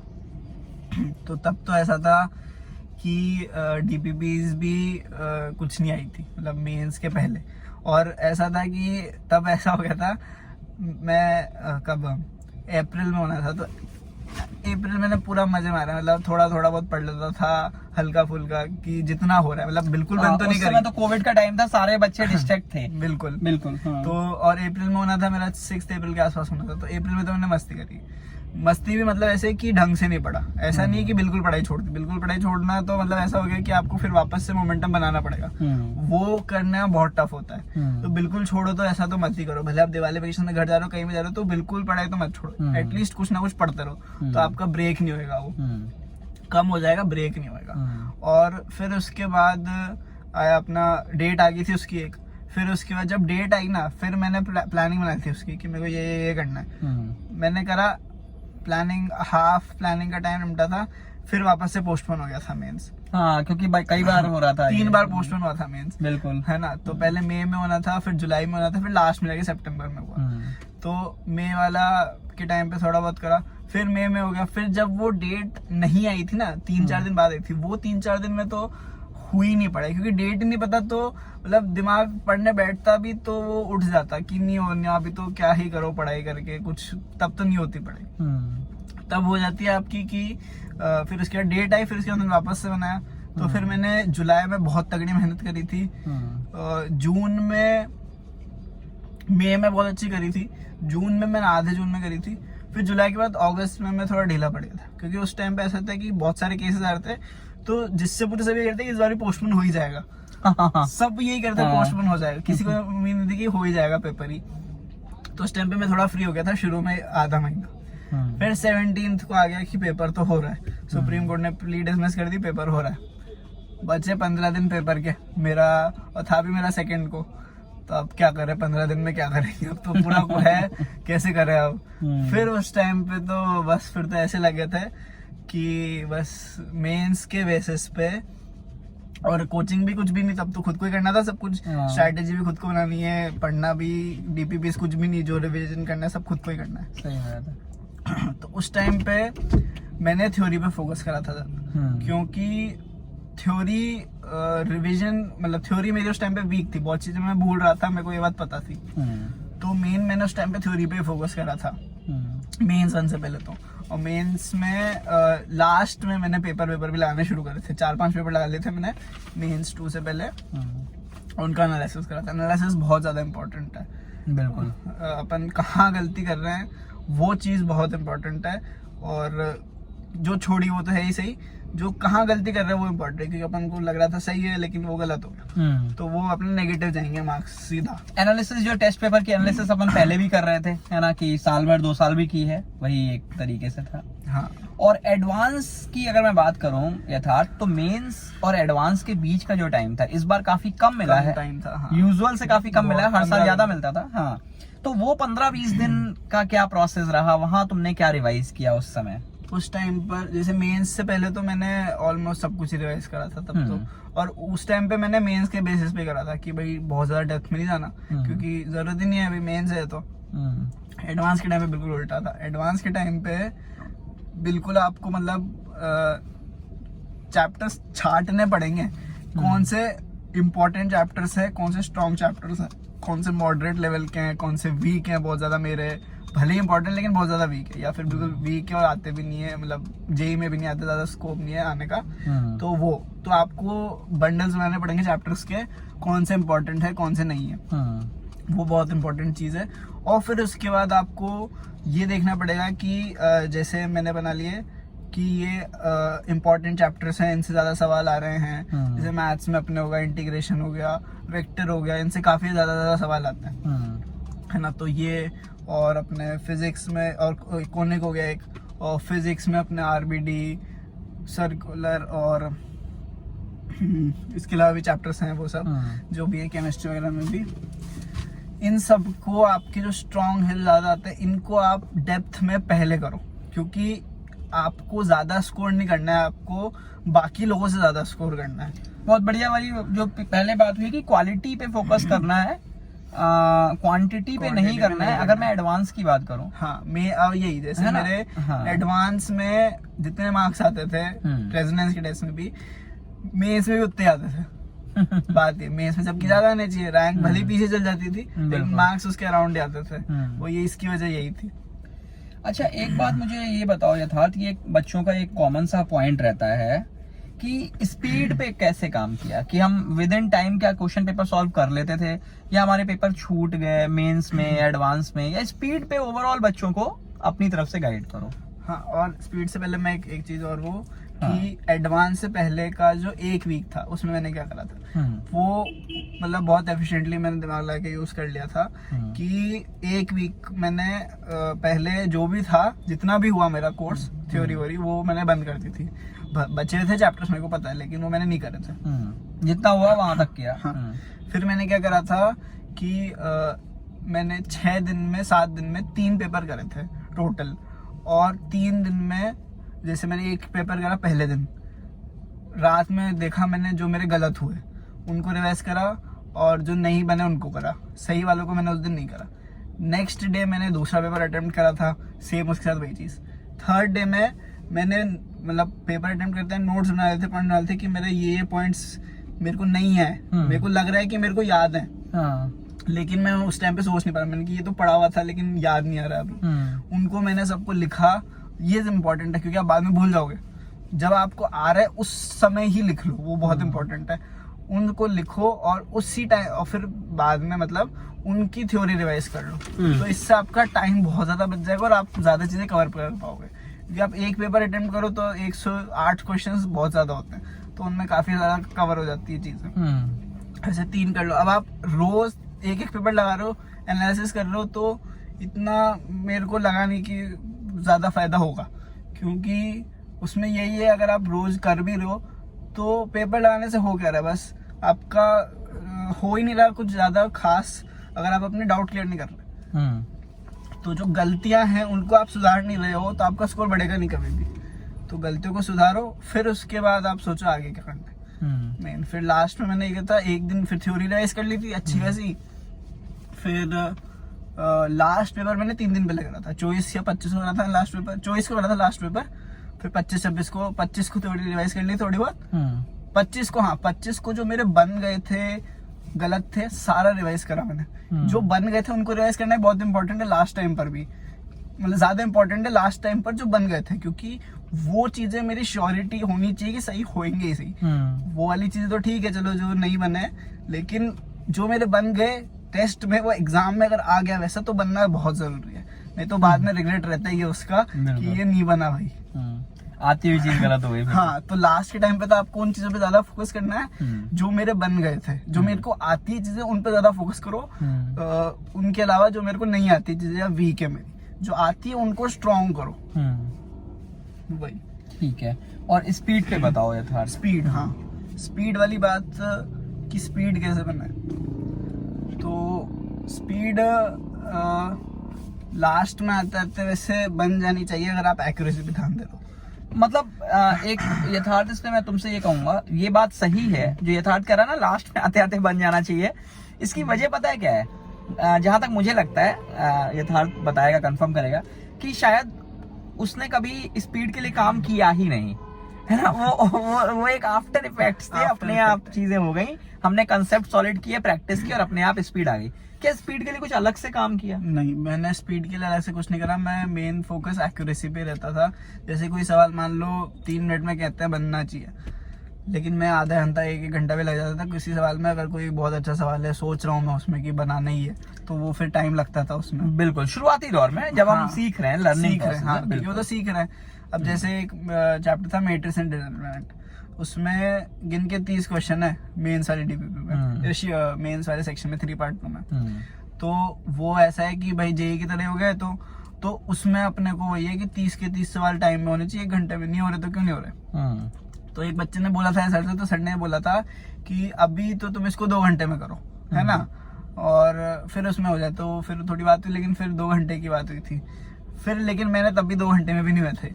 एक तो मैट्रिक्स एंड डिटरमिनेंट कैलकुलेशन वाली चीज है, एक ही तरह का लग रहा है, और पूरे चैप्टर में कैलकुलेशन है, तो वो पॉसिबल नहीं कि आप इतना जल्दी बना लो। पेपर में तो आपके वैरायटी ऑफ क्वेश्चन आएंगे, तो आपके बन जाएंगे। बिल्कुल, यहाँ एक जैसे वही कैलकुलेशन बार बार कर रहा है। तो हर सवाल में सर ने आपको 5 मिनट लगे, 10 मिनट लगे, हो सकता है किसी में आप 30 सेकंड में बन जाए मैथ्स का भी, और किसी में ज्यादा टाइम लगे, तो वो एडजस्ट हो जाता है। बिल्कुल। और वो पहली बार अटेम्प्ट कर रहे हो आप सवाल को, तो उसमें टाइम लगाओ। आप उस टाइम पे स्पीड पे मत फोकस करो, एक्यूरेसी पे फोकस करो। बहुत बढ़िया, ये इस चीज के लिए मैं बहुत ज्यादा सपोर्ट करता हूँ। एक्यूरेसी पे आप फोकस करोगे, स्पीड मतलब अपने आप आ जाती है। वो ऐसा है कि अगर आप एक्यूरेसी पे फोकस करो, आप आराम से शांत दिमाग से, बहुत इंपॉर्टेंट है, आप पेपर अटेम्प्ट करते टाइम शांत दिमाग से हो। अगर आपका मतलब हड़बड़ाहट में हो या शांत दिमाग नहीं है, तो आपका पेपर बिगड़ेगा। आपको ऐसा लगेगा कि मेरे को आता था लेकिन मैं नहीं कर पाया। वो रिग्रेट नहीं रहना चाहिए कभी भी कि भाई मैं छोड़ के आया, या मेरे को वो चीज छोड़ के आया जो मेरे को आती थी। बिल्कुल बिल्कुल। इसमें ये बताओ यथार्थ कि जैसे मेरा ऐसा मानना है, अपन लोग बात करते हैं क्लास में भी, कि हम स्टेप सारे ना लिखें, है ना। एक स्टेप लिखा और फिर हमने कुछ कैलकुलेशन दिमाग में लगा लिया, फिर आगे लिखा। तो क्या तुम ऐसा करते थे या सारे स्टेप्स लिख रहे थे? जैसे इसमें तो ये बहुत अच्छी चीज होती है करना कि आप दिमाग में कैलकुलेशन कर लो, कैलकुलेशन दिमाग में कर लो, बिल्कुल ये बहुत इंपॉर्टेंट है। इतना ज्यादा टाइम सेव होता है इससे, और उसके अलावा आपका दिमाग ग्रो कर रहा है इससे, वो ज्यादा इंपॉर्टेंट टाइम तो चलो ठीक है, स्पीड होती है अपनी अपनी लिखने की, मेन वही चीज है कि आपका दिमाग इससे ज्यादा अच्छे से काम करता है, आप उन चीजों को भी सोच पाते हो। ये चीज अगर आप कर रहे हो कि आप जैसे मैं ये चीज है इसमें मेरे को ये चीज लिखनी है इसके बाद, तो मैं वो लिखूं नहीं, 2-3 स्टेप्स ऐसे दिमाग में कर लूं, फिर उसके बाद फाइनल लिखूं कि भाई हाँ ठीक, और ये धीरे धीरे करके बढ़ जाती है। आप थोड़ा करो ट्राई तो ये बढ़ जाएगी, अच्छी खासी होती है। 1-2 स्टेप में जाते हैं अच्छे खासे सवाल जो 8-10 लाइनों में हो जाता है ना। बिल्कुल, और लिखने का समय जब बचता है ना तो वो अपने आप स्पीड कई गुना हो बढ़ जाती है, स्पीड तो अपने आप बढ़ जाएगी अगर आप एक्यूरेसी पे ढंग से दिमाग लगा के फोकस करो तो। ठीक, अच्छा अब यथार्थ जो ऐसी बातें, इनकी लास्ट बात ये कर रहा हूँ मैं कि जो अपन पेपर अटेम्प्ट कर रहे हैं, मेंस का पेपर, फाइनल पेपर अटेम्प्ट किया या एडवांस का पेपर अटेम्प्ट किया, या फिर हमने इंस्टीट्यूट में पेपर्स पूरे 2 साल अटेम्प्ट किए, तो पेपर अटेम्प्टिंग स्ट्रेटजी है ना, मतलब हम किस तरीके से पेपर में गए, 3 घंटे का समय या 3-3 घंटे के 2 पेपर हैं, तो उसको किस तरीके से हम पिक कर रहे हैं, फिजिक्स केमिस्ट्री मैथ्स को किस प्रायोरिटी में रखें, एक हल्का सा उस पर बातचीत बताओ। जैसे मैं तो ये करता था, सबसे पहले केमिस्ट्री उठाओ, मेंस में मैंने तो ये करा था केमिस्ट्री उठाओ पहले मेंस में, सेकंड मेंस में मैंने मैथ्स उठाई थी सबसे पहले, और वो अच्छा डिसीजन रहा मेरा। आप सबसे पहले वो चीज करो जो आपकी स्ट्रेंथ है, किसी बच्चे की मैथ्स होती है, फिजिक्स होती है, केमिस्ट्री होती है, सबसे पहले आप उसको करो जो आपकी स्ट्रेंथ है। नो डाउट मैथ्स में टाइम लगता है, केमिस्ट्री हो सकता है आधा पौन घंटे में हो जाए, मैथ्स में टाइम लगेगा हमेशा। तो आप इनिशियली तो मैं ये सभी यही करते हैं, केमिस्ट्री सबसे पहले कर लो, टाइम बहुत जल्दी हो जाती है, एक सेक्शन निपट गया, फिर मैथ्स फिर आराम से कर लो। मैं भी यही करता था, ठीक है अच्छी स्ट्रैटेजी। लेकिन एक बार आप ट्राई करके देखो, कि अभी तो मौके चल रहे हैं, तो आप ट्राई करके देखो कि आपके लिए क्या बेस्ट होगा। क्या आपको अगर ये लग रहा है कि केमिस्ट्री में कर रहा हूँ तो वही बेटर है, या फिर कोई दूसरा सब्जेक्ट है वो मैं पहले कर लूँ, फिर बाद में दूसरा करूँ और फिर करूँ तो वो बेटर है। और ऐसे अब तो सेक्शंस भी आ गए कि न्यूमेरिकल वाले और फिर मल्टीपल चॉइस वाले, तो आप उनकी भी स्ट्रैटेजी बना सकते हो कि कौन से कब करना है। लास्ट ईयर तो था ही नहीं है ना। और इसके अलावा ये तो मेंस की बात हो गई। एडवांस में अब ऐसा है 3-4 तरह के क्वेश्चंस आने की स्कोप रहता है, multiple choice, single choice, numerical, integer वाले और 2 डेसिमल प्लेसेस तक वाले, और मैथ्स द कॉलम, मैट्रिक्स, ये सब आता है। तो इसमें वही है, आप सबसे पहले सवालों को छांटना शुरू करो, सबसे आसान सवालों को सबसे पहले करो। आसान कर लोगे तो आपका पेपर निमट गया। हर पेपर में 30-40% आसान सवाल होते हैं, बिल्कुल गारंटी के साथ है कि आप उनको छाट नहीं पाते, बस ये बात है। ये फिर से एक बहुत इंपॉर्टेंट बात है कि हर पेपर में 30-35-40% क्वेश्चन आसान होते हैं, हम छाट नहीं पाते। छाट क्यों नहीं पाते, क्या लगता है? छाट इसलिए नहीं पाते, मैं भी नहीं छाट पाता अभी तक। मतलब ऐसा सोच लो, छाटना देखो मुश्किल होता ही है, क्योंकि अपन एक क्वेश्चन करा नहीं हुआ, फिर अगला करा वो भी नहीं हुआ, अब हो सकता है अगला सवाल आसान है, लेकिन पहला नहीं बना ना, तो अपन ना डिमोटिवेट हो गए उससे, अपने को लगता नहीं है डिमोटिवेट, अपने माइंड में हो गया वो चीज, इसलिए वो सवाल निकल गया। तो अपन यही है कि हर सवाल को एक अलग उससे नई मतलब न्यू क्या कहते हैं, फ्रेश अप्रोच से जाओ। हाँ। कि मतलब नहीं हुआ पहला सवाल, ठीक है छोड़ो उसको, ये जो सवाल है इसमें मैंने कौन सा कॉन्सेप्ट है जो मैं मिस कर रहा, हाँ मतलब कौन सा कॉन्सेप्ट मिस कर रहा हूँ, कौन सा कॉन्सेप्ट ऐसा है जो मैं आता है, क्या आता है या नहीं आता है, वो चीजों पे फोकस करना मेनली। और सबसे पहले इजी सवालों को करना। अब इजी सवाल से बेसिक यही है कि मल्टीपल चॉइस अच्छे आते हैं, टफ आते हैं एडवांस में, और मैट्रिक्स, मैथ्स द कॉलम ये कंपैरेटिवली इजी आते हैं, है ना। और न्यूमेरिकल भी कुछ मल्टीपल चॉइस आसान रहता है। बिल्कुल सही बात। मल्टीपल चॉइस को तो लास्ट में अटेम्प्ट कर। हाँ, तो मैंने ये सोच किया था कि सबसे पहले मैथ्स द कॉलम कर लूंगा, और फिर सिंगल चॉइस, और फिर मल्टीपल चॉइस।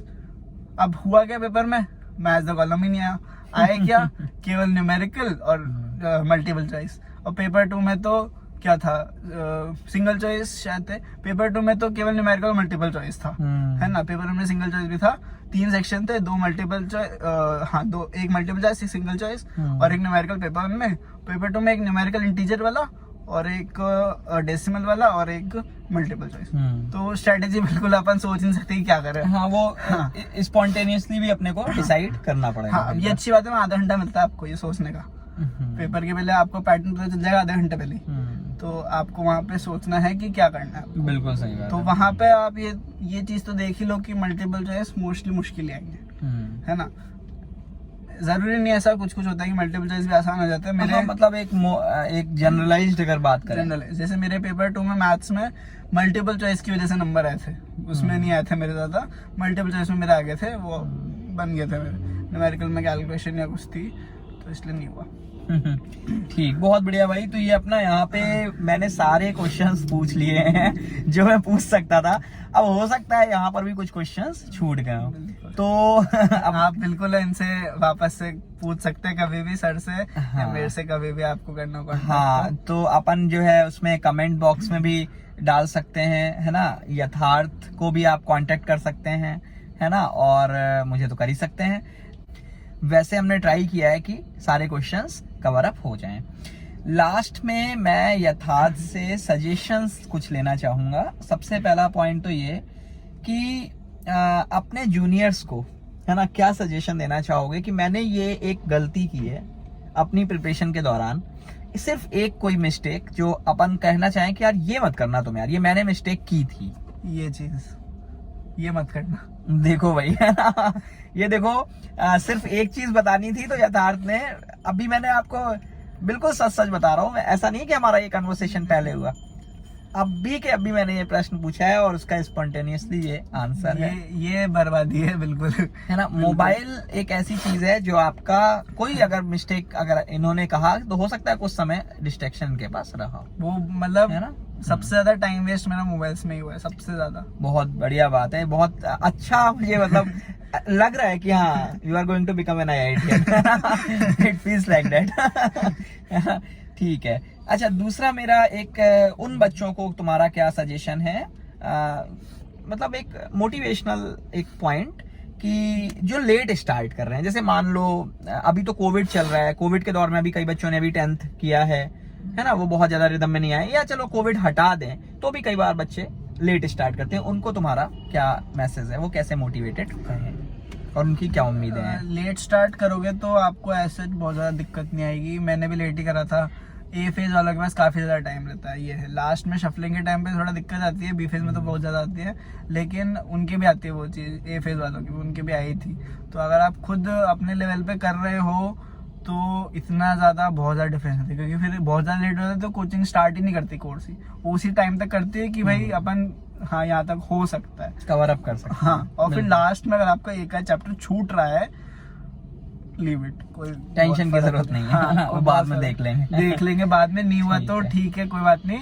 जो अपने हुए हैं उन पे फोकस करना इज मोर इम्पोर्टेंट देन जो अपने छूट गए हैं उन पे फोकस करना। बिल्कुल बिल्कुल, ठीक है।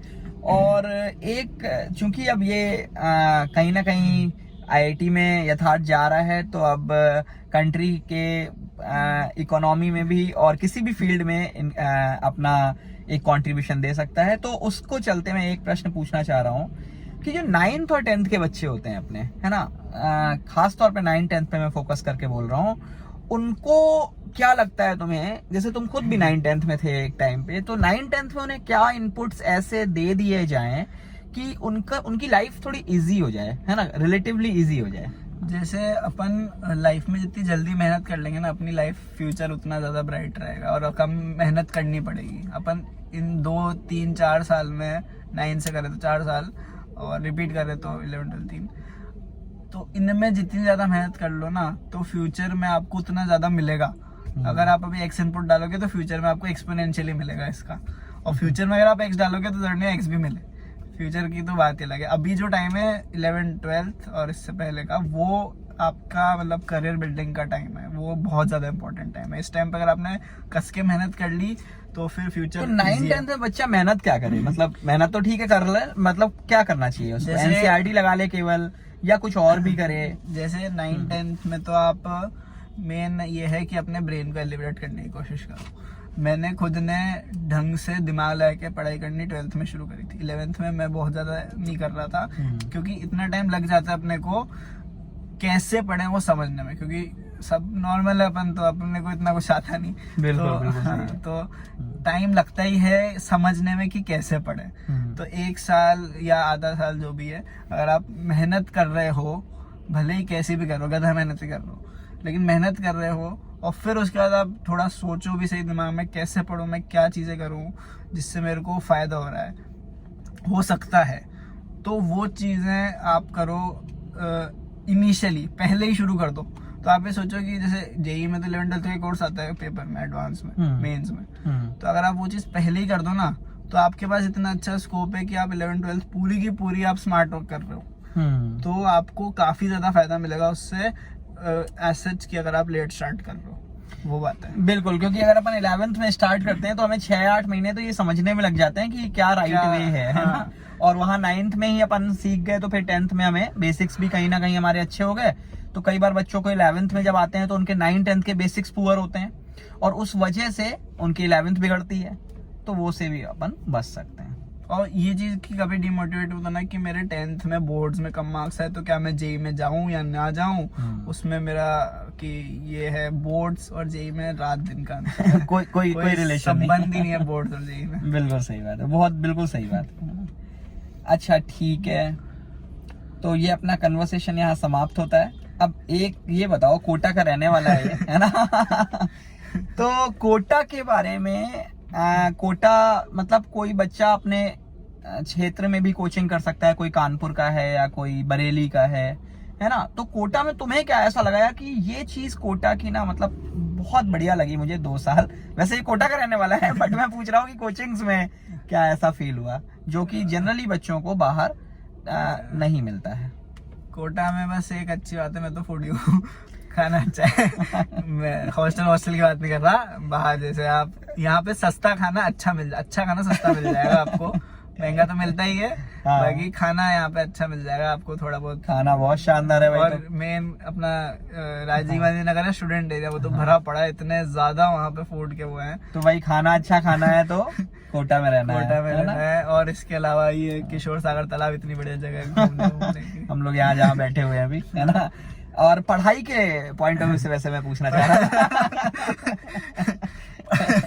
पढ़ाई के पॉइंट ऑफ व्यू से कोटा में वैसे वो है ना कि प्रोज एंड कॉन्स होते हैं हर चीज़ के। कोटा में डिस्ट्रैक्शन भी बहुत ज़्यादा है, बाकी हर जगह, बाकी किसी भी जगह से बहुत ज़्यादा डिस्ट्रैक्शन है मतलब कोटा में। और मैं तो खुद जाता था, घूमना फिरता भी था, स्कूटी से आता था, तो जगह जगह जाता था, तो मेरे लिए तो और ज़्यादा था डिस्ट्रैक्शन वगैरह की स्कोप। तो वही, अगर आप फ़ायदा उठाना चाह रहे हो कोटा में रहने का, ये सब का, तो डिस्ट्रैक्शन भी ज़्यादा है, क्योंकि जो बच्चा वहाँ हॉस्टल में रह रहा है उसके पास माहौल है पढ़ने का, अच्छा खासा, बहुत अच्छा माहौल है पढ़ने का, कि भाई सभी पढ़ रहे हैं वहाँ पे हॉस्टल में, साथ के बच्चे पढ़ रहे हैं, कुछ होते हैं, मैक्सिमम होते नहीं पढ़ रहे हैं, लेकिन वो है कि माहौल तो है पढ़ने का, कम से कम बिल्कुल पढ़ने का माहौल मिल जाता है, पढ़ने का माहौल मिल जाता है। और फिर ये है कि कोटा में आपको आपके जैसे बच्चे बहुत सारे मिल जाएंगे, तो आपके चलो दोस्त तो ठीक है वो बन जाएंगे। मेन आपको पढ़ाई पे फोकस करना है तो कोटा में आने का फायदा तो है ही सही, क्योंकि कोचिंग हब है कोटा एक तरीके से। मोदी जी ने बोला था काशी शिक्षा का काशी, बिल्कुल सही बात है। तो वही कि आपको कोटा में आने के फायदे तो है ही सही। सिटी की चलो ये सब ठीक है, खाने पीने की चीजें हो गई वो सब तो है ना। और हाँ, एक चीज़ मेरे को एक बहुत इम्पोर्टेंट याद है अभी, कि मैंने लास्ट में एक चीज़ और करी थी। आपका पेपर का जो टाइमिंग है, जैसे 3 सुबह 9 से 12, 2:30 से 5:30, ये पेपर के टाइम पर आप रोज आना क्या कर रहे हो वो बहुत इम्पोर्टेंट है।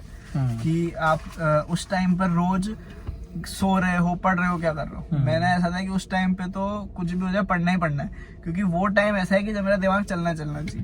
तो लास्ट के टाइम पे मैं ऐसा था कि बिल्कुल लाइट खाना खा रहा था 1-1.5 महीना, बहुत पतला हो गया था वो, चलो ठीक है नॉर्मल चीज़ है वो, तो बाद में अपन हो जाते हैं मोटे। तो वो उस टाइम में वीकनेस भी आ गई थी, ठीक है, लेकिन मेन वही है कि अगर आप उस टाइम पर जो पेपर का टाइम है उस टाइम पर अगर आप पढ़ नहीं रहे हो तो वो गलत है। लास्ट के टाइम में वही है कि आप सबसे पहले इस चीज़ पे फोकस करो कि जो मेरा पेपर का टाइम है उस टाइम पे मैं क्या कर रहा हूँ, क्योंकि अपना दिमाग उस टाइम पे चलना चाहिए। ऐसा नहीं कि आप रात में 12 बजे करने का आपका बन रहा है टाइम टेबल, तो तब आपका दिमाग चलेगा, बिल्कुल उस टाइम पे चलेगा ही नहीं। लास्ट के टाइम पे आपको टाइम मैनेजमेंट बहुत ढंग से करना पड़ेगा। बायोलॉजिकल क्लॉक अपनी अकॉर्डिंगली सेट हाँ, होनी चाहिए। उस टाइम पे तो होनी ही चाहिए, साल भर भले नहीं हो, ठीक है, उस टाइम पे आप अपने मर्जी से पढ़ो। लास्ट में आपको प्रॉपर टाइम मैनेजमेंट और टाइम टेबल के हिसाब से चलना ही पड़ेगा, बहुत सबसे क्रूशियल है वो चीज। बिल्कुल ठीक, बहुत बढ़िया लगा है ना मुझे तो। वैसे यथार्थ से मेरी बहुत बार वैसे ही बात हुई है, लेकिन कंटिन्यूसली इतना लंबा कन्वर्सेशन और नॉन मैथमेटिकल कन्वर्सेशन है ना तो ये फर्स्ट टाइम हुआ है। और अभी भी अब हम लोग गाड़ी से बाहर भी जाएंगे और थोड़ी सी गप मारेंगे, ठंडी हवा का आनंद लेंगे। वैसे सर्दी हो गई है यहाँ पे। और मैथमेटिक्स के लिए एक सिंगल वर्ड, लास्ट क्वेश्चन, क्योंकि ये मैं भी मैथमेटिक्स का हूँ और ये मैथमेटिक्स का ये भी दीवाना है। तो मैथमेटिक्स के लिए मैथमेटिक्स, पूरी मैथमेटिक्स को कैसे डिफाइन करो एक सिंगल वर्ड में? वैसे mathematics itself is a one word फिर भी mathematics is magic and calculus is the strongest spells among all the math spells. बहुत बढ़िया, बिल्कुल। कैलकुलस है ना, जो मैथ्स का दीवाना होता है वो कैलकुलस का दीवाना होना उसका नेचुरल है। तो कैलकुलस का प्रति मोहब्बत बिल्कुल लाजमी है ना। ठीक है, तो मैं भी थैंक्स दूंगा यथार्थ को सबसे पहले तो। और सभी से भी रिक्वेस्ट करूंगा कि अपने सीनियर्स को हमेशा रिस्पेक्ट दें, उनसे बहुत सीखने को मिलेगा आपको।